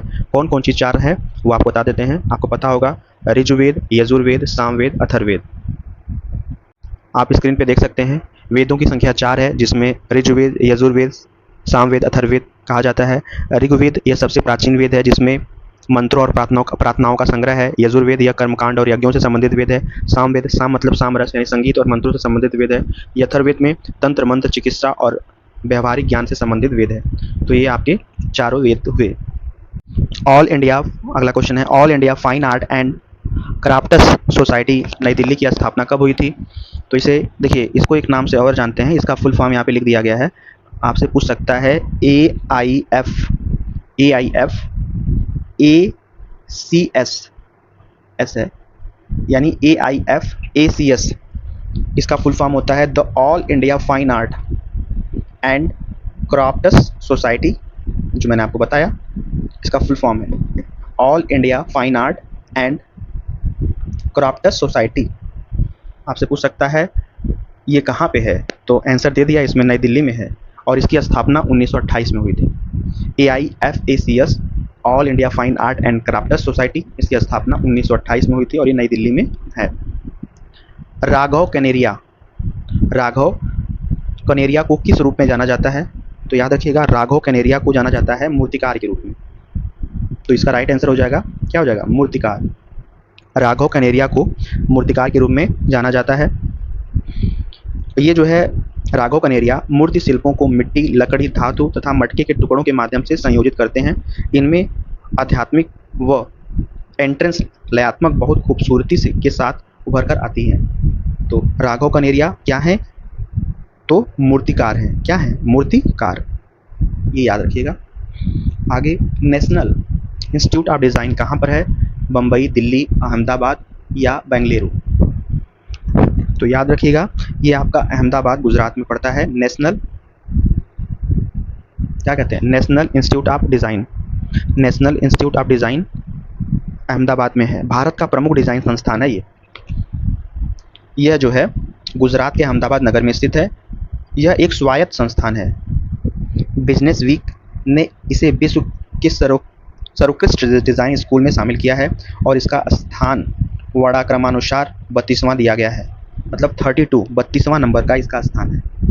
32वां नंबर का नेशनल इंस्टीट्यूट ऑफ डिज़ाइन का स्थान है। ये अहमदाबाद गुजरात में है। अगला क्वेश्चन है, काने हरी गुफा कहाँ पर स्थित है? काने हरी गुफा मद्रास में है, मुंबई में है, त्रिवेंद्रम में है या भुवनेश्वर में है? तो याद रखिएगा, काने हरी गुफा कहाँ पर स्थित है? तो मुंबई में है। तो इसका राइट आंसर हो जाएगा मुंबई। क्या हो जाएगा? काने हरी गुफा जो है मुंबई में है। मुंबई महानगर की सीमा में अगर हम बात करें, एक रेलवे स्टेशन पड़ता है, उसका नाम है बोरीवली। रेलवे स्टेशन से लगभग 8 किलोमीटर दूर जाइएगा तो वहीं पे कन्हेरी स्थित है। कन्हेरी वहीं पे स्थित है। कौन से स्टेशन? बोरीवली स्टेशन से, जो मुंबई महानगर की सीमा में आता है। तो यहाँ पर पहाड़ी की चट्टानों को काट छाँट कर लगभग जो है 90 गुफा का निर्माण किया गया है। उसी में कन्हेरी गुफा भी है। तो कन्हेरी गुफा कहाँ पे है? कान्हेरी गुफा मुंबई महाराष्ट्र में है। आगे देखते हैं। आइए अगला क्वेश्चन देखते हैं। कोलकाता में विक्टोरिया स्मारक पर 1998 का प्रस्थापन स्केचर्स ऑफ मीनिंग्स किसने बनाया था? आप ऑप्शन देख लीजिए। ऑप्शन नंबर ए कहता है मालिनी ने, शिबू गणेशन ने, विमान सुंदरम ने या शीला गाउडा ने? बताइए। तो इसका राइट आंसर हो जाएगा विमान सुंदरम ने बनवाया है ये। ऑप्शन नंबर सी सही हो जाएगा। तो आप सी पे लगा दीजिए। ठीक है। क्वेश्चन क्या कह रहा है एक बार और समझ सकते हैं। कोलकाता में विक्टोरिया स्मारक पर 1998 का प्रस्थापन स्ट्रेचर्स ऑफ मीनिंग्स किसने बनाया था? विमान सुंदरम ने बनवाया था। आगे अगला क्वेश्चन है, क्लियर दिख रहा है आप लोगों को? ये आप देख सकते हैं, क्लियर है। त्रैवार्षिकीय भारत अंतर्राष्ट्रीय कला प्रदर्शनी का प्रारंभ किस वर्ष हुआ? तो ये 1968 में हुआ था, 1968। इसका राइट आंसर क्या हो जाएगा? 1968। 1968 में हुआ था। त्रैवार्षिक भारत अंतर्राष्ट्रीय कला प्रदर्शनी का आरंभ किस वर्ष हुआ था? 1968 में हुआ था। प्रत्येक 3 वर्ष के अंतराल पर नई दिल्ली में जो है ललित कला अकादमी द्वारा सन 1968 ईस्वी से कला त्रैवार्षिक का आयोजन किया जाता है। 1968 से जब से ललित कला अकादमी की स्थापना हुई है, हर 3 साल में नई दिल्ली में अंतर्राष्ट्रीय कला प्रदर्शनी का आरंभ किया जाता है, यानी अंतर्राष्ट्रीय कला प्रदर्शनी लगाई जाती है। तो अगर पूछा जाए, प्रत्येक 3 वर्ष के अंतराल पर नई दिल्ली में ललित कला अकादमी द्वारा सन 1968 से कला त्रैवार्षिक का आयोजन किया जाता है। अगला question, the merchant of Venice, बहुत अच्छा है, ये इंग्लिश का एक चैप्टर भी है। द मर्चेंट ऑफ वेनिस किसने लिखा है? तो विलियम शेक्सपियर। आप लोगों ने क्लास 8 में पढ़ा होगा, क्लास 8 की किताब में आपको जरूर ये मिला होगा। तो आप इसका राइट आंसर लगा लीजिए, विलियम शेक्सपियर ने द मर्चेंट ऑफ वेनिस लिखा है। अगला है, लास्ट फॉर या लस्ट फॉर लाइफ पुस्तक किस कलाकार के जीवन पर आधारित है? ऑप्शन नंबर ए रोंदा, Rembrandt, Van Gogh, Henry Moore. तो Van Gogh, last for life, इसका शुद्ध नाम लास्ट फॉर लाइफ है, यहाँ पे हिंदी लस्ट लिखा है, फॉर लाइफ। ये पुस्तक वान गाग की है, वान गांग की पुस्तक है ये। लास्ट फॉर लाइफ पुस्तक किस कलाकार के जीवन पर आधारित है? वान गांग। Last of life 1934 is a biographical novel written by Van Gogh Livingstone based on the life of famous Dutch painter। तो आप इन्हें पढ़ सकते हैं पूरा। वान गाग ने जो लिखा हुआ है, इनकी बायोग्राफी है लास्ट फॉर लाइफ, 1934 में लिखा गया है। बनी ठनी पेंटिंग जिस दरबार के चित्रकार की रचना थी वह था बनी ठनी। वो देखिए बनीठनी जो है किशनगढ़ शैली से संबंधित है, तो इसका राइट आंसर हो जाएगा किशनगढ़ शैली। और किशनगढ़ शैली की अगर हम बात करें तो चित्रों में, अगर हम जो किशनगढ़ शैली है उनके चित्रों में राधा के सौंदर्य को प्रस्तुत किया गया है ना, उनके ही रूप रंग को संवारा गया है, जिसे बनाने वाले कौन है? मोर ध्वज निहाल चंद्र नामक चित्रकार ने बनाया था। मोर ध्वज निहाल चंद्र। अगर कोई पूछे आपसे बनीठनी के कलाकार कौन है, बनीठनी जो ये बहुत अच्छी प्रतिमा है, इसकी मार्केट में बहुत ज़्यादा डिमांड है, किशनगढ़ शैली की है और इसे बनाने वाले हैं निहाल चंद्र, मोर ध्वज निहाल चंद्र। आप इनका नाम याद कर सकते हैं। क्या नाम है? पहले किशनगढ़ शैली से संबंधित है और ये निहाल चंद्र नामक चित्रकार ने बनाया था। कोई नाम, चिन्ह या अन्य तरीका जो किसी कंपनी को उसे प्रयोग करने का न्यायिक एकाधिकार प्रदान करता है, उसे कहते हैं। अच्छा क्वेश्चन कह रहा है, कोई नाम, चिन्ह या अन्य तरीका जो किसी कंपनी को उसे प्रयोग करने का न्यायिक एकाधिकार प्रदान करे, वो कहलाता है ट्रेडमार्क। क्या कहलाता है? ट्रेडमार्क। तो राइट आंसर क्या हो जाएगा? Trademark. Trademark is right answer हो जाएगा। समझिए ट्रेडमार्क क्या होता है। व्यापारिक चिन्ह, जिसे हम लोग इंग्लिश में बोलते हैं ट्रेडमार्क, एक विशिष्ट नाम या प्रतीक चिन्ह है जिसमें किसी चिन्ह, आकृति, रंग, पोत, वस्तु एवं अक्षर आदि का प्रयोग किया जाता है जो अर्थ को व्यक्त करता है। ये विशिष्ट चिन्ह कानून द्वारा संरक्षित एवं रजिस्टर्ड हो सकते हैं। तो अगर ऐसा क्वेश्चन पूछे कि कोई नाम, चिन्ह या अन्य तरीका जो किसी कंपनी को उसे प्रयोग करने का न्यायिक एकाधिकार प्रदान करता है, उसे कहते हैं ट्रेडमार्क, या हिंदी में बोलते हैं व्यापारिक चिन्ह। अब इसे पूरा पढ़ सकते हैं। जॉन सेनेफिल्डर ने किसका आविष्कार किया था? तो लिथियोग्राफी का आविष्कार किया था। तो इसका राइट आंसर हो जाएगा लिथियोग्राफी। ठीक है। अगर आपसे पूछा जाए सेनेफिल्डर को लिथियोग्राफी का आविष्कारक माना जाता है। सेनेफिल्डर ने इस प्रक्रिया को रसायन मुद्रण का नाम दिया। इसका लिथियोग्राफी नामकरण 1813 ईस्वी में एच बैक्स ने किया था। इसकी आप व्याख्या देख सकते हैं। जॉन सेनेफिल्डर ने आविष्कार किया लिथियोग्राफी। तो यहाँ लिखा हुआ है सेनेफिल्डर को लिथियोग्राफी का आविष्कारक माना जाता है, जैसे हमने बताया आपको, आप पढ़ सकते हैं। और लिथियोग्राफी का नामकरण 1813 में हुआ था और एच बैक्स ने किया है। भारतवर्ष में प्रकाशित पहला अखबार, तो सबको पता है बंगाल गजट। बंगाल गजट, यानी ऑप्शन नंबर डी सही हो जाएगा। Option number D, Bengal gazette Bharat में प्रकाशित होने वाला पहला अखबार यही है। और इसके बारे में आप जान लीजिए कि ये जो है भारत में प्रकाशित होने वाला एक अंग्रेजी भाषा का पहला समाचार था। इसके प्रकाशक जेम्स ऑगस्टस हिक्की थे। यह एक साप्ताहिक पत्र था जो कोलकाता में 1779 में आरंभ हुआ था। अंग्रेजी समाचार पत्र था, जिसे नाम से आपको पता है बंगाल गजट। बंगाल गजट भारत में प्रकाशित होने वाला एक अंग्रेजी भाषा का पहला समाचार पत्र था। इसके प्रकाशक जेम्स ऑगस्टस हिक्की थे। यह एक साप्ताहिक पत्र था जो कोलकाता से सन 1779 में आरंभ हुआ। टेलीविजन पर प्रचार की कीमत का आधार है। टेलीविजन पर प्रचार की कीमत का आधार है समय, जगह, प्रोडक्शन या रंग। तो याद रखिएगा समय, टाइम इसका राइट आंसर हो जाएगा। तो आप इस समय पे टिक लगा दीजिएगा। आगे देखिए, रस उत्पत्ति को सबसे पहले किसने प्रकाशित किया? तो भरत मुनि ने। किसने किया? भरत मुनि ने। तो राइट आंसर हो जाएगा भरत मुनि। भरत मुनि का नाट्यशास्त्र भारतीय सौंदर्य दर्शन का प्राचीनतम ग्रंथ है, जिसमें उन्होंने अपना सुप्रसिद्ध रस सिद्धांत प्रतिपादित किया। भावों द्वारा रस की निष्पत्ति और प्रेक्षक द्वारा उसकी अनुभूति सौंदर्य का सर्वोच्च स्वरूप कहा गया है। अमृता शेरगिल की मृत्यु किस शहर में हुई थी? तो एंड लास्ट टाइम लाहौर आ गई थी। तो इसका राइट आंसर हो जाएगा लाहौर। लाहौर में इनकी मृत्यु हुई थी 1941 में हुई थी। कब हुई थी? 1941 में। ठीक है। और इन्होंने अपनी एक जो अधूरी रचना थी, अधूरी चित्र आंगन का ऊपर का एक दृश्य, ये काम भी शुरू कर दिया था। 5 सितंबर 1941 को अचानक इनका मृत्यु हो जाता है, इनका निधन हो जाता है। आगे बढ़ते हैं, पढ़ सकते हैं। रेनी घुमाल प्रख्यात हैं। किसके लिए प्रख्यात है? पेंटिंग के लिए। ये पेंटिंग के लिए प्रख्यात है। इनका नाम है रेनी घुमाल। आप इस पे ऑप्शन नंबर ए पेंटिंग के लिए लगा दीजिए। इनका जो जन्म हुआ था वो बंगाल में हुआ था। पढ़ लीजिए पूरा। बंगाल में जन्मी रेनी घुमाल बड़ोदरा से प्रशिक्षित हैं और अब अपने कलाकार पति पीडी धुमाल के साथ बड़ोदरा में रहती हैं।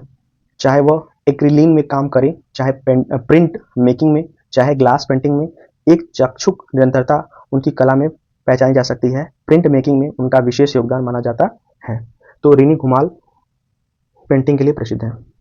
अगला क्वेश्चन कहता है प्रसिद्ध चित्र रीफ ऑफ यूरोपा के चित्रकार ने बनाया था। क्या चित्र का नाम है? देखिए चित्र का नाम बड़ा अच्छा दिया हुआ है, रेप ऑफ यूरोपा किस चित्रकार ने बनाया है? तो इनका नाम है टीसियन, यानी ऑप्शन नंबर ए सही हो जाएगा। प्रसिद्ध चित्र रेप ऑफ यूरोपा किस चित्रकार ने बनाया है? टीसियन ने बनाया है। किसने बनाया है? टीसियन ने। तो इसका राइट आंसर हो जाएगा टीसियन। अनीस कपूर की महत्वपूर्ण रचना कौन सी है? तो अनीस कपूर की महत्वपूर्ण रचना का नाम है क्लाउड गेट, यानी ऑप्शन नंबर सी सही हो जाएगा, क्लाउड गेट। अनीस कपूर की महत्वपूर्ण रचना कौन सी है? क्लाउड गेट है। पाब्लो पिकासो का जन्म कहाँ हुआ था? तो याद रखिएगा ये स्पेन में पैदा हुए थे। कहाँ पैदा हुए थे? स्पेन में पैदा हुए थे पाब्लो पिकासो। और पाब्लो पिकासो के बारे में आपको बता दें, इनका जन्म 25 अक्टूबर 1881 में हुआ था। 25 अक्टूबर 1881 में इनका जन्म हुआ था। इनकी जो रचना है उसका नाम है गिर्निका पेंटिंग। 1937 में इन्होंने बनाई थी। जर्मनी तानाशाही के ऊपर इनकी पेंटिंग थी। 1975 में इनकी मृत्यु हो जाती है, 20वीं शताब्दी में। ठीक है, तो इनका जन्म कहाँ हुआ था? स्पेन में हुआ था, इसको याद रखिएगा। स्पेन में भी जगह की अगर हम बात करें तो मलागा जगह है, मलागा जगह, जैसा कि आप देख पा रहे हैं लिखा हुआ है। ये बहुत प्रतिष्ठित थे, प्रतिष्ठित मतलब चित्रकार थे। एक एक दिन में लगभग 3-3 कैनवास को पूरा करने की क्षमता रखते थे ये। और ये अपने काम के प्रति जुझारूपन और पागलपन की शुरुआत कर दिए थे, तभी आदमी ऊपर बढ़ता है। अगर सामने वाले को इंसान समझ ले कि ये पागल हो गया है, तभी समझ लीजिए कि आप आगे के रास्ते बढ़ रहे हैं। रंग की तकनीकी भाषा में कहते हैं, रंग की तकनीकी जो टेक्निकल भाषा होती है उसे बोलते हैं हयू, यानी ऑप्शन नंबर ए सही हो जाएगा, हयू।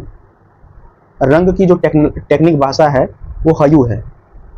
वर्ड की रंगत को हयू बोलते हैं, वर्ड का मान को वैल्यू बोलते हैं, और वर्ड की प्रबलता को क्रोमा बोलते हैं, है ना। क्रोमा बोल सकते हैं या इंटेंस्टाइन बोल सकते हैं, इंटेंसिटी। अब एक बार व्याख्या देख लीजिए। वर्ड की रंगत को हयू, वर्ड के मान को वैल्यू। ये जो है प्रत्येक रंग या वर्ड के 3 भौतिक गुण हैं। वर्ड के मान को वैल्यू, मान मतलब वैल्यू, और प्रबलता को क्रोमा बोल दीजिए या इंटेंसिटी बोल दीजिए। ठीक है, सैचुरेशन भी बोल सकते हैं आप। अगला है शांति निकेतन में मध्ययुगीन हिंदू संत के भित्ति चित्रों को किसने चित्रित किया था? अच्छा, शांति निकेतन अगर पूछे आपसे कहाँ पे है तो पश्चिम बंगाल में पड़ता है, और जनपद का नाम है बीरभूम। आगे मिल सकता है ये क्वेश्चन।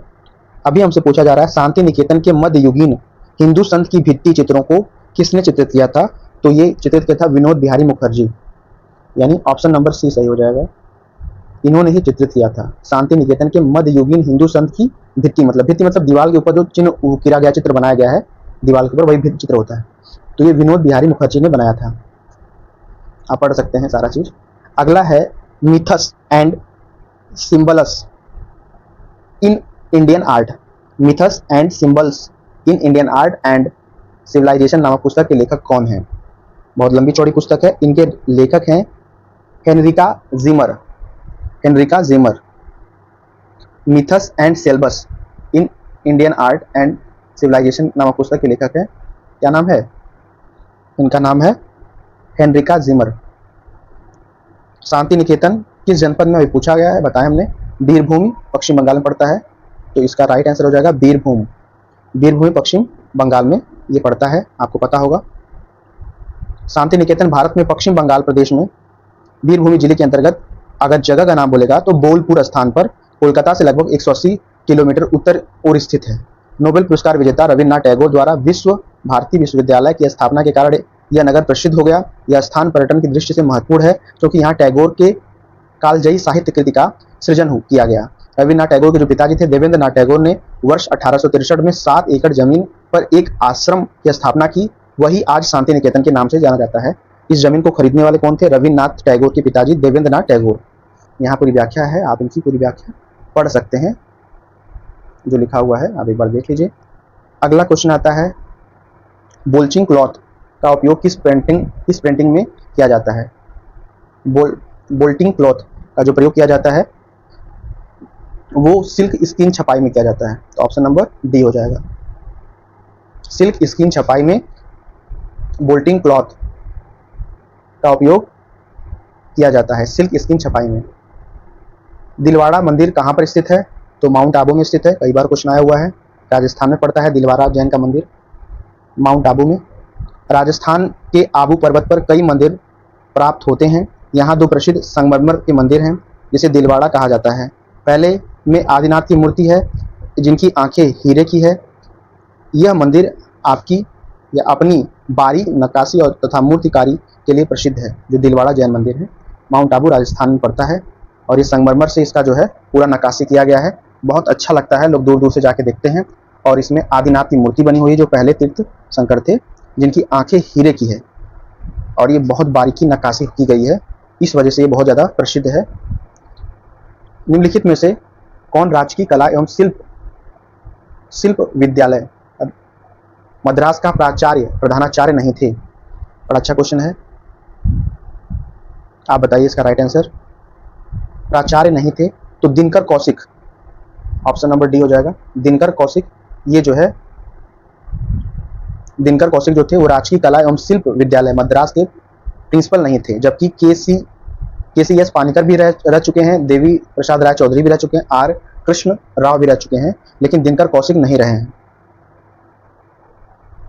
दिनकर कौशिक देश के प्रतिष्ठित कलाकार और कला समीक्षक थे। शांति निकेतन से कला शिक्षा काल और कला नाम से हिंदी में एक चर्चित पुस्तक, लखनऊ कला महाविद्यालय के प्राचार्य भी रह चुके हैं ये। उनके बाद शांति निकेतन में रहे, लेकिन ये मद्रास में नहीं गए हैं। कारवेजियो किस कला आंदोलन से संबंधित या संबंध रखते थे? तो ये कारवेजियो का जो संबंध है वो बरोक से, तो ऑप्शन नंबर सी सही हो जाएगा, बरोक। कारवेजियो मूलतः एक अतिशय यथार्थवादी क्रांतिकारी चित्रकार था जिन्होंने 17वीं सदी में बरोक चित्र शैली के विकास में महत्वपूर्ण योगदान दिया था। तो इसका राइट आंसर होगा सी वाला। आइए अगला क्वेश्चन देखते हैं। अगला क्वेश्चन कहता है विज्ञापन करेक्टर गट्टू का निर्माण किया था? आर के नारायण ने, अजीत निनान ने, के एस कुलकर्णी ने, आर एस लक्ष्मण ने? तो याद रखिएगा इसका राइट आंसर हो जाएगा विज्ञापन करेक्टर गट्टू का जो निर्माण किया था वो आर के लक्ष्मण ने किया था, यानी ऑप्शन नंबर डी सही हो जाएगा, आर के लक्ष्मण। आईने अकबरी का मुख्य चित्रकार कौन था? केसुदास, अबुल फजल, शमशाद या मोलाराम? अच्छा क्वेश्चन है, आप बताइए आईने अकबरी का मुख्य चित्रकार कौन था? आईने अकबरी का चित्रकार कौन था? चित्रकार थे केशुदास। केशुदास आईने अकबरी के मुख्य चित्रकार थे। जैसा कि आप 4 विकल्पों में देख पा रहे हैं, केशुदास ही अकबर कालीन चित्रकार हैं। अबुल फजल, शमशाद और मोलाराम ये अकबर के दरबार के नहीं हैं। 4 विकल्प में केवल केशुदास ही आपको मिलेगा जो अकबर के दरबार के चित्रकार हैं। अतः अगर हम बात कर लें, संभवतः केशुदास ही आईने अकबरी में मुख्य चित्रकार का कार्य किया होगा। अबुल फजल अकबर के दरबार के आईने अकबरी के लेखक थे, हैं चित्रकार नहीं। मोलाराम गढ़वाल शैली के चित्रकार हैं। अगर आपसे ये क्वेश्चन पूछे कि आईने अकबरी को लिखा किसने है, तो आप अबुल फजल लगाइएगा, लेकिन आपसे यहाँ पे लिखने की बात नहीं कर रहा है, यहाँ पे पूछ रहा है कि मुख्य चित्रकार कौन थे जो आईने अकबरी को मतलब चित्र बनाया था। उसके अंतर्गत बहुत सारे चित्र बनाए गए थे, तो वो केशुदास ने बनाया था। अगर ये पूछे आईने अकबरी किसने लिखा है, तो आप लगाइएगा अबुल फजल, और ये अकबर के समय ही आईने अकबरी लिखा गया था। अगला है जॉन कांस्टेबल संबंधित है। क्या है जॉन कांस्टेबल? तो ऑप्शन नंबर ए कह रहा है रोरोको पेंटिंग से संबंधित है, बरोक पेंटिंग से संबंधित है, हाई रेनेसा पेंटिंग से संबंधित है, या इंग्लिश रोमांटिक पेंटिंग से संबंधित है। तो इसका राइट आंसर क्या हो जाएगा बताइए आप लोग सोच समझ के। जॉन कांस्टेबल जो है इंग्लिश रोमांटिक पेंटिंग से संबंधित है, यानी ऑप्शन नंबर 4 सही हो जाएगा, इंग्लिश रोमांटिक पेंटिंग्स। तो थोड़ा जान लीजिए जॉन कांस्टेबल के बारे में। स्वच्छंदतावाद की रहस्यात्मक प्रवृत्ति से में 2 कला धाराएं विकसित हुई। एक प्राकृतिक जिसका विकास कांस्टेबल की कला में हुआ, और दूसरी दिव्य दृष्टि आश्रित, जिसे टर्नर के चित्रों को विचित्र दृश्य योजनाओं में अभिव्यक्त किया गया है। आप यहाँ पे पूरी व्याख्या पढ़ सकते हैं। जॉन कांस्टेबल से संबंधित सारी बातें लिखी गई हैं। क्या क्या लिखी गई हैं? स्वच्छंदतावाद की रहस्यात्मक प्रवृत्ति में से 2 कला धाराएं विकसित हुई। एक प्राकृत्याश्रित, जिसका विकास कांस्टेबल की कला में हुआ। दूसरी दिव्य दृष्टि आश्रित, जिससे टर्नर के चित्रों की विचित्र दृश्य योजनाओं में अभिव्यक्ति मिली है। द थिंकर नामक मूर्ति किसकी है? अच्छा क्वेश्चन है, बताइए। 4 ऑप्शन आपको दिए जा रहे हैं। क्वेश्चन है द थिंकर नामक मूर्ति किसकी है? तो ये किसकी है? रौंदा का। ऑप्शन नंबर डी सही हो जाएगा, रौंदा। रौंदा की ये मूर्ति है द थिंकर। और रौंदा कौन है, इनके बारे में जान लीजिए। जो रौंदे हैं एक महान मूर्ति शिल्प थे। उसने आधुनिक मूर्ति शिल्प की शुरुआत मानने का अर्थ है, देखिए यहाँ पे क्या लिखा हुआ है, एक बार दोबारा से हम पढ़ते हैं। रौंदे एक महान मूर्ति शिल्प थे, उनसे आधुनिक मूर्ति शिल्प की शुरुआत मानने का अर्थ क्या है? इस जीनियस कलाकार का सम्मान भी है। वे 19वीं शताब्दी के सबसे प्रसिद्ध मूर्ति शिल्प थे। रौंदे का चिंतन द थिंकर 20वीं शताब्दी के बारे में भी सोच रहा है। द थिंकर नामक मूर्ति किसकी है? रौंदा का है, रौंदा या रौंदे। प्रेमचंद्र की कहानी पर आधारित शतरंज के खिलाड़ी नामक चलचित्र का निर्देशक कौन था? बहुत अच्छी ये मूवी है, चलचित्र यानी मूवी। इसके डायरेक्टर कौन है? तो सत्यजीत रे हैं, इनको याद रख लीजिएगा। और चाहे तो आप इंटरनेट पे सर्च करके मूवी देख सकते हैं। प्रेमचंद की कहानी पर आधारित शतरंज के खिलाड़ी, ये मूवी का नाम है शतरंज का खिलाड़ी। और इसके निर्देशक डायरेक्टर हैं सत्यजीत रे। रंगरसिया मूवी किसकी है अगर हम आपसे पूछें? रंगरसिया मूवी जो है राजा रवि वर्मा की है। राजा रवि वर्मा की बायोग्राफी है वो। और आपको पता है राजा रवि वर्मा केरल के रहने वाले हैं। किलीमन्नूर में उनका जन्म हुआ था 29 अप्रैल 1848 में। 2 अक्टूबर 1906 में उनकी मृत्यु हुई थी। अभी यहाँ पे बोला जा रहा है प्रेमचंद की कहानी पर आधारित शतरंज के खिलाड़ी, जो मूवी है उसके निर्देशक हैं सत्यजीत रे। जयपुर ब्लू पॉटरी के पुनरुत्थान की पृष्ठभूमि में कौन था? ऑप्शन दिया है के बी जेना, देवीलाल पाटीदार, कृपाल सिंह शेखावत, मनसिमरन सिंह। जयपुर ब्लू पॉटरी के पुनरुत्थान की पृष्ठभूमि में कौन था? तो ध्यान दीजिएगा, Kripal Singh Shekhawat. Option number C सही हो जाएगा, कृपाल सिंह शेखावत। जयपुर ब्लू पॉटरी के पुनरुत्थान की पृष्ठभूमि में कौन था? कृपाल सिंह शेखावत। इनकी व्याख्या आप देख सकते हैं। मऊ सीकर राजस्थान में जन्मे। देखिए मऊ एक यूपी में भी पड़ता है, लेकिन यहाँ राजस्थान की बात हो रही है, तो इसे आप ध्यान दीजिएगा। कृपाल सिंह शेखावत राजस्थान के रहने वाले हैं, राजस्थान में उनका जन्म हुआ है। मऊ सीकर राजस्थान में जन्मे कृपाल सिंह शेखावत शांति निकेतन में प्रशिक्षित हैं। कहाँ से प्रशिक्षित हैं? शांति निकेतन से प्रशिक्षित हैं। टेम्परा व भित्ति चित्रण के वह कुशल चितेरे हैं। ब्लू पॉटरी कला के क्या कर रहा है? ब्लू पॉटरी कहा जा रहा है कि टेम्परा व भित्ति चित्रण, देखिए यहाँ पे थोड़ा सा हाईलाइट करके चलिए ताकि क्लियर रहे चीजें। एक बार और देख लेते हैं कृपाल सिंह शेखावत के बारे में। मऊ सीकर राजस्थान में जन्मे कृपाल सिंह शेखावत शांति निकेतन में प्रशिक्षित हैं। टेम्परा व भित्ति चित्रण के वह कुशल चितेरे हैं। ब्लू पॉटरी की कला के पुनः उद्धार के लिए उनकी एक खास पहचान है। कृपाल कुंभ के महत्व को देश विदेश में पहचाना गया है। तो जयपुर ब्लू पॉटरी के पुनरुत्थान की पृष्ठभूमि में कौन था? कृपाल सिंह शेखावत। अगला क्वेश्चन क्या कहता है? संथाल फैमिली मूर्ति का चित्रकार कौन था? बलबीर सिंह कट, राम किंकर बैच, अवतार सिंह पावर या पी सुरेंद्र। तो संथाल फैमिली से जो जुड़े हुए हैं वो राम किंकर बैच जुड़े हुए हैं। तो इसका राइट आंसर क्या हो जाएगा? राम किंकर बैच। ध्यान दीजिएगा 1938 में राम किंकर जो थे ने संथाल परिवार नाम से अपने बहुचर्चित मूर्तिशिल्प से आधुनिक भारतीय मूर्तिशिल्प को नई दिशा, नई गति दी थी। तो संथाल फैमिली से जुड़े हुए हैं राम किंकर बैच। अजंता गुफाओं की खोज कब हुई थी? अच्छा क्वेश्चन है, पूछा गया क्वेश्चन है। अजंता गुफाओं की खोज कब हुई थी? तो ध्यान दीजिएगा 1918 में हुई थी अजंता गुफाओं की खोज। 1918 इसका राइट आंसर हो जाएगा। अजंता के चित्र शताब्दियों पूर्व बने हैं और उनके बाद वर्ष तक वह कला जिज्ञासियों के से अनजान रहे, किंतु 1819 ईस्वी में एक दिन अंग्रेज सैनिक की एक टुकड़ी द्वारा अजंता के चित्रों की खोज की गई। ठीक है, डाकू उनका पीछा कर रहे थे, डाकू जाके उस गुफा में छुप गए थे। अंग्रेज वहां पे पहुंचे तो पता चला कि ये एक गुफा भी है। चंडीगढ़ का वास्तुकार कौन था? अच्छा क्वेश्चन है, बहुत बार पूछा गया है। तो अगर चंडीगढ़ का वास्तुकार की बात किया जाए, तो क्या आपको पता है चंडीगढ़ हमारी केंद्र शासित प्रदेश राजधानी है, 2 प्रदेशों की राजधानी है, पंजाब और हरियाणा। तो इसको डिजाइन किया था, चंडीगढ़ को बनाने का काम किया था, वास्तुकार इसके हैं ली कार्बूजियस। ली कार्बूजियस इज राइट आंसर। ली कार्बूजियस ने ही चंडीगढ़ का वास्तुकार किया था, या उसका डिजाइन तैयार किया था कि चंडीगढ़ इस तरह से बेहतरीन दिखेगी। मोनालिसा कहाँ मोनालिसा कहाँ संग्रहित है? अच्छा क्वेश्चन है, तो ध्यान दीजिए। मोनालिसा पेंटिंग के बारे में आप तो जानते ही होंगे। तो अब ये कहाँ पूछा जा रहा है कि मोनालिसा जो है कहाँ संग्रहित है? तो वो म्यूजियम, कौन सा म्यूजियम है? म्यूसी द लूब्रे, ठीक है, म्यूसी द लूब्रे यहाँ पे संग्रहित किया गया है, म्यूसी द लूब्रे।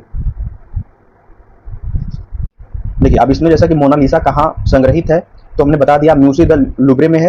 ये मोनालिसा की जो पेंटिंग थी वो बनाने वाले कलाकार कौन थे? अगर आपसे पूछे जाए कि उनका नाम बताइए, मोनालिसा पेंटिंग बनाया कौन था? तो Leonardo da Vinci. Da Vinci याद रखिएगा। ये क्लास 9 में इंग्लिश का चैप्टर भी था मोनालिसा। अभी मोनालिसा प्रयागराज में एक जो है, प्रयागराज में जब कुंभ मेला लगा है उसी दौरान एक मोनालिसा बंजारी जो फेमस हुई है। तो ये मोनालिसा तो बहुत महंगी पेंटिंग थी और ये लियोनार्डो दा विंची ने बनाया था। ये 1503 से जब तक इनकी मृत्यु 1509 में, उसके बीच के दौरान इन्होंने बनाते रहे, उसको रिसर्च करते रहे, पतले पतली धारा दे देके, और ये सबसे महंगी पेंटिंग भी है मोनालिसा। आप देखेंगे तो मोनालिसा पेंटिंग देखेंगे कि उनका चेहरा जो है मुस्कुरा रहा है, लेकिन ये भ्रम है। उस पर जो है ऐसा बोला जा रहा है कि जो उनका लिप्स है, ओठ है, उसकी छाया पड़ रही है, ठीक है। और ये बहुमूल्य पेंटिंग चोरी एक बार भी हो गई थी 1911 में, लेकिन बाद में पुनः इसको जो है लूब्रे में लाके सुरक्षित रख दिया गया है। तो मोनालिसा पेंटिंग कहाँ संग्रहित है? म्यूसी द लूब्रे में। बहुत इंपॉर्टेंट क्वेश्चन है। तो मोनालिसा पेंटिंग बनाने वाले कौन थे? लियोनार्डो दा विंची, ये भी याद रखिएगा। अजंता के चित्रों का विषय आधारित है। अब बताइए, अच्छा क्वेश्चन है। अजंता के चित्रों का विषय आधारित है हिंदू धर्म, बौद्ध धर्म, जैन धर्म, इस्लाम धर्म। अजंता के चित्रों का जो विषय आधारित है, अजंता में आपको ज्यादातर बौद्ध धर्म ही मिलेगा, तो इसका राइट आंसर क्या हो जाएगा? बौद्ध धर्म। और अजंता की गुफा आपको पता है औरंगाबाद महाराष्ट्र में पड़ती है। कुल जो है इसमें अगर हम बात करें 30 गुफा है अजंता की गुफा में। पहली गुफा पद्मपाणि अवलोकितेश्वर गुफा संख्या 1 में बताया गया है। 16 मर्दासन राजकुमारी। 17वां गुफा जो है भिक्षु बुद्ध के बारे में बताया गया है। इसके अलावा बाघ गुफा की बात करें तो एमपी में पड़ता है ये। धार जिला 9 गुफा इसके अंदर आती है। गिरी गुफा, पहली गुफा का नाम गिरी गुफा, गुसाई या पंच पांडु, तीसरी हाथी खाना, चौथी रंग महल, 5वीं पाठशाला, 6ठी 7वीं 8वीं गुफा जो है मार्ग अवरुद्ध है। एलोरा की गुफा महाराष्ट्र में पड़ता है, इसमें 34 गुफा आती है। 17 गुफा हिंदू, 5 जैन और 12 बौद्ध से संबंधित है। बादामी गुफा कर्नाटक में, बालकोट जिला, चालुक्य वंश के शासकों द्वारा ये बनवाया गया था उस टाइम के दौरान। खोज जो ही है स्टेला कैम्ब्रिज ने किया है। बादामी गुफा में 4 गुफा मंदिर हैं, एक जैन मंदिर से संबंधित, 3 ब्राह्मण धर्म से संबंधित है। बादामी गुफा में ही रमणीय का जो है चित्र मिला है, शिव विवाह का चित्र मिला है। इसके अलावा सिगिया की गुफा श्रीलंका में, आपको पता है यहाँ पे लाल, पीले, काले, सफेद रंग का तथा हरे रंग का ज्यादा प्रयोग हुआ है। और चितनवासन की गुफा आपको पता है कावेरी नदी के तट पे है, तमिलनाडु के तंजौर जिले में पड़ता है। यहीं पे अर्धनारीश्वर का मूर्ति मिला है। आपको बता दें 19 अगस्त को विश्व फोटोग्राफी दिवस मनाया जाता है, ठीक है। इसके अलावा अगर आपको रंगरसिया मूवी आपने देखा होगा तो ये राजा रवि वर्मा की बायोग्राफी पे आधारित है, ठीक है। बहुत सारी चीजें हैं। अजंता के चित्रों का विषय आधारित है, बौद्ध धर्म पे आधारित है, तो ये राइट आंसर हो जाएगा बौद्ध धर्म। पढ़ सकते हैं, भगवान बुद्ध के बारे में पूरी जानकारी मिल जाएगी आपको। अगला है सनराइज इंप्रेशन का चित्र कौन था? सनराइज इंप्रेशन का चित्रकार कौन था? तो सनराइज इंप्रेशन का जो चित्र बनाया है उनका नाम क्या है? सनराइज इंप्रेशन, एडवर्ड मोने। क्या नाम है? एडवर्ड मोने। इसका राइट आंसर हो जाएगा एडवर्ड मोने ने सनराइज इंप्रेशन का चित्र बनाया है। और ये पेरिस में मोने ने 1972 में ऐतिहासिक कृत सनराइज इंप्रेशन बनाई, जिसमें ल हार्वे का प्राकृतिक दृश्य है। इस चित्र का प्रदर्शन 1974 में आयोजित फ्रेंच प्रभाववादियों की प्रदर्शनी में हुआ, जो प्रभाववाद की प्रथम कृति मानी जाती है। सनराइज इंप्रेशन का चित्रकार कौन है? एडवर्ड मोने। तो राइट आंसर हो जाएगा एडवर्ड मोने इज राइट आंसर हो जाएगा। अगला क्वेश्चन क्या कहता है? कह रहा है कागज का वास्तविक माप क्या है? तो A4 जो साइज का कागज आता है उसका वास्तविक माप क्या है, ये क्वेश्चन बोला जा रहा है। तो इसका राइट आंसर आप लगा लीजिएगा 210 इंटू 297 mm मिमी, है ना, मिलीमीटर, इतना ही होता है। 210 इंटू 297 मिलीमीटर। ये A4 साइज का जो कागज होता है जिसपे प्रिंट निकलता है लगभग, वो इसी माप का होता है, उसका वास्तविक माप यही होता है। अगला है रेमंड डयूसा विलो। रेमंड डयूसा विलो की हॉर्स सिर्स की मूर्ति किससे बनी है? रेमंड डेयूसा विलो की हॉर्स शीर्षक की मूर्ति किससे बनी है? तो कांसा की बनी है। किसकी बनी है? कांसा। सबसे पहले जो जिसका खोज हुआ था कांसा का, तो तांबा का खोज, अगर पूछा जाए क्वेश्चन सबसे पहले खोजा गया तो तांबा खोजा गया, लेकिन अगर सिंधु घाटी सभ्यता की हम बात कर लें, हड़प्पा, मोहनजोदड़ो, इस सब की अगर बात किया जाएगा तो सबसे पहले सिंधु घाटी सभ्यता में कांसा के औजार प्राप्त हुए हैं। तो राइट आंसर हो जाएगा अभी रेमंड डेयूसा विलो की हॉर्स शीर्षक की मूर्ति की बात हो रही है, तो कांसा इज राइट आंसर हो जाएगा। किसने कहा था मैं जानता हूं कि मैं कुछ नहीं जानता? बहुत अच्छा स्टेटमेंट है, आप एक बार देख सकते हैं। किसने कहा था मैं जानता हूं कि मैं कुछ नहीं जानता? ये तो सिंघम वाली मूवी का डायलॉग हो गया। तो ये कहने वाले हैं सुकरात, जिन्हें हम लोग सोक्रेटिस कहते हैं अंग्रेजी में। क्या आंसर हो जाएगा? सुकरात। सिंगेरिया की गुफा किस देश में? कई बार हमने बताया, चर्चा किया है। सिंगेरिया की गुफा जो है श्रीलंका में पड़ता है। और श्रीलंका की अगर हम बात कर लें तो सिंगेरिया से ही हमको जो रंग मिले हैं वो लाल, पीले, काले, सफेद रंग का प्रयोग, लाल, पीले, काले, सफेद तथा हरे रंग का ज्यादा प्रयोग मिलता है सिंगेरिया की गुफा जो श्रीलंका में पड़ता है। आगे आप देख सकते हैं 119 नंबर, सवाई मान सिंह द्वारा बनाया गया जंतर मंतर है। देखिए क्वेश्चन ही गलत पूछ दिया है, सवाई मान सिंह नहीं होगा, सवाई मान सिंह नहीं होगा, क्योंकि जंतर मंतर का निर्माण करने वाले हैं महाराजा सवाई जयसिंह द्वितीय, और यहाँ पे बोला गया सवाई मान सिंह, तो क्वेश्चन ही गलत है। लेकिन अगर हम मान के चलते हैं महाराजा सवाई जयसिंह द्वितीय, इसको मान लें तो जंतर मंतर का निर्माण जयपुर में करवाया है। आपको इसके अलावा बता दें कि इन्होंने जो 5 वेधशालाएं बनवाई थी, सबसे पहले अगर हम बात करें वेधशालाएं कौन कौन सी थी? 5। जयपुर, दिल्ली, उज्जैन, मथुरा, वाराणसी में इन्होंने 5 वेधशालाएं बनाई थी, ये याद रखिएगा आप। सबसे पहले जो है सवाई जयसिंह जो थे, सवाई जयसिंह द्वितीय ने उज्जैन में सम्राट यंत्र का निर्माण करवाया, उसके बाद दिल्ली वाली वेधशाला जंतर मंतर, और उसके 10 वर्षों बाद जयपुर में जंतर मंतर का निर्माण करवाया था। तो यहाँ पे सवाई मान सिंह न होके महाराजा जयसिंह द्वितीय होगा, तो जयपुर राइट आंसर हो जाएगा। आगे हम लोग बढ़ते हैं।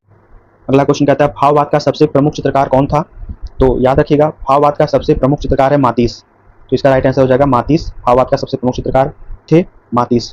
विचारक ह्यूम किस राष्ट्र के थे? विचारक ह्यूम जो थे, ह्यूम वो किस राष्ट्र के थे? तो याद रखिएगा वो ब्रिटेन के थे, इंग्लैंड या ब्रिटेन कह सकते हैं, ब्रिटेन। ह्यूम जो है इंग्लैंड के एक विशिष्ट विचारक थे, इंग्लैंड, तो ये याद रखिएगा। और इन्होंने क्या क्या किया है, ये इंग्लैंड के विचारक हैं, ह्यूम इंग्लैंड के एक विशिष्ट विचारक हैं। इन्होंने टेस्ट पर अपनी लेखनी चलाते हुए लिखा कि जो भी वस्तु हमारी रुचि के अनुकूल नहीं होती है उसे हम बर्बर कह देते हैं। पिकासो का प्रसिद्ध चित्र लास्ट सफर, गोर्निका, सनफ्लावर या बर्थ ऑफ वीनस। तो पिकासो का जो चित्र है आपको पता ही होगा, पाब्लो पिकासो का चित्र गोर्निका है, तो गोर्निका। और ये कब इन्होंने चित्रित किया था, इसमें क्या प्रदर्शित किया है? अगर आप गोर्निका चित्र को ध्यानपूर्वक देखेंगे तो आपको पता चलेगा कि इन्होंने उसमें क्या बताया है और क्या बताने का प्रयास किया है। जर्मनी तानाशाही जो चल रही थी उसके बारे में बताया इन्होंने उस चित्र के माध्यम में, और ये 1937 में ये चित्र बनाया था, 1937 में ये चित्र बनाया था। पाब्लो पिकासो का जन्म 25 अक्टूबर 1881 स्पेन में हुआ था। 1975 यानी 20वीं शताब्दी में इनकी मृत्यु हुई थी। अगला है अप्पू प्रतीक प्रतिनिधित्व करता है, अप्पू प्रतीक प्रतिनिधित्व करता है, किसका करता है अप्पू? तो एशियाई खेलों का, जो एशियाई खेल होते हैं उसका ये प्रतिनिधित्व करता है अप्पू। अप्पू प्रतीक जो है वो एशियाई खेलों का प्रतिनिधित्व करता है। इनमें से कौन मूर्तिकार हैं? तो आप देख के बता सकते हैं रामकिंकर बैच, ये प्रसिद्ध मूर्तिकार हैं, तो Ramkinkar batch is right answer हो जाएगा। जबकि आप देख पा रहे हैं ऑप्शन में एम.एफ. हुसैन को आप जानते ही हैं, अनुपम सूद, रणवीर सिंह बिष्ट, तो सबसे बेहतरीन रामकिंकर बैच ये मूर्तिकार हैं। इन्होंने सीमेंट, प्लास्टर और पत्थर से अनेक मूर्तियां बनाई हैं। लास्ट क्वेश्चन है एनिमेशन को सजीव बनाने के लिए कितने चित्र प्रति सेकंड रिकॉर्ड किया जाता है? बहुत अच्छा क्वेश्चन है, बेहतरीन क्वेश्चन है, तो याद रखिएगा अगर आप एनिमेशन को बेहतरीन बनाना चाहते हैं, एनिमेशन को सजीव बनाने के लिए आपको 24 चित्र प्रति सेकंड रिकॉर्ड करना होगा, यानी 24। Option number B is right हो जाएगा इसका, 24। एनिमेशन को सजीव बनाने के लिए 24 चित्र प्रति सेकंड रिकॉर्ड किए जाते हैं। तो ये 2013 का प्रीवियस ईयर रहा। अगर आपको वीडियो अच्छा लगा हो लाइक, सब्सक्राइब, शेयर करिएगा। वीडियो देखने के लिए बहुत बहुत धन्यवाद।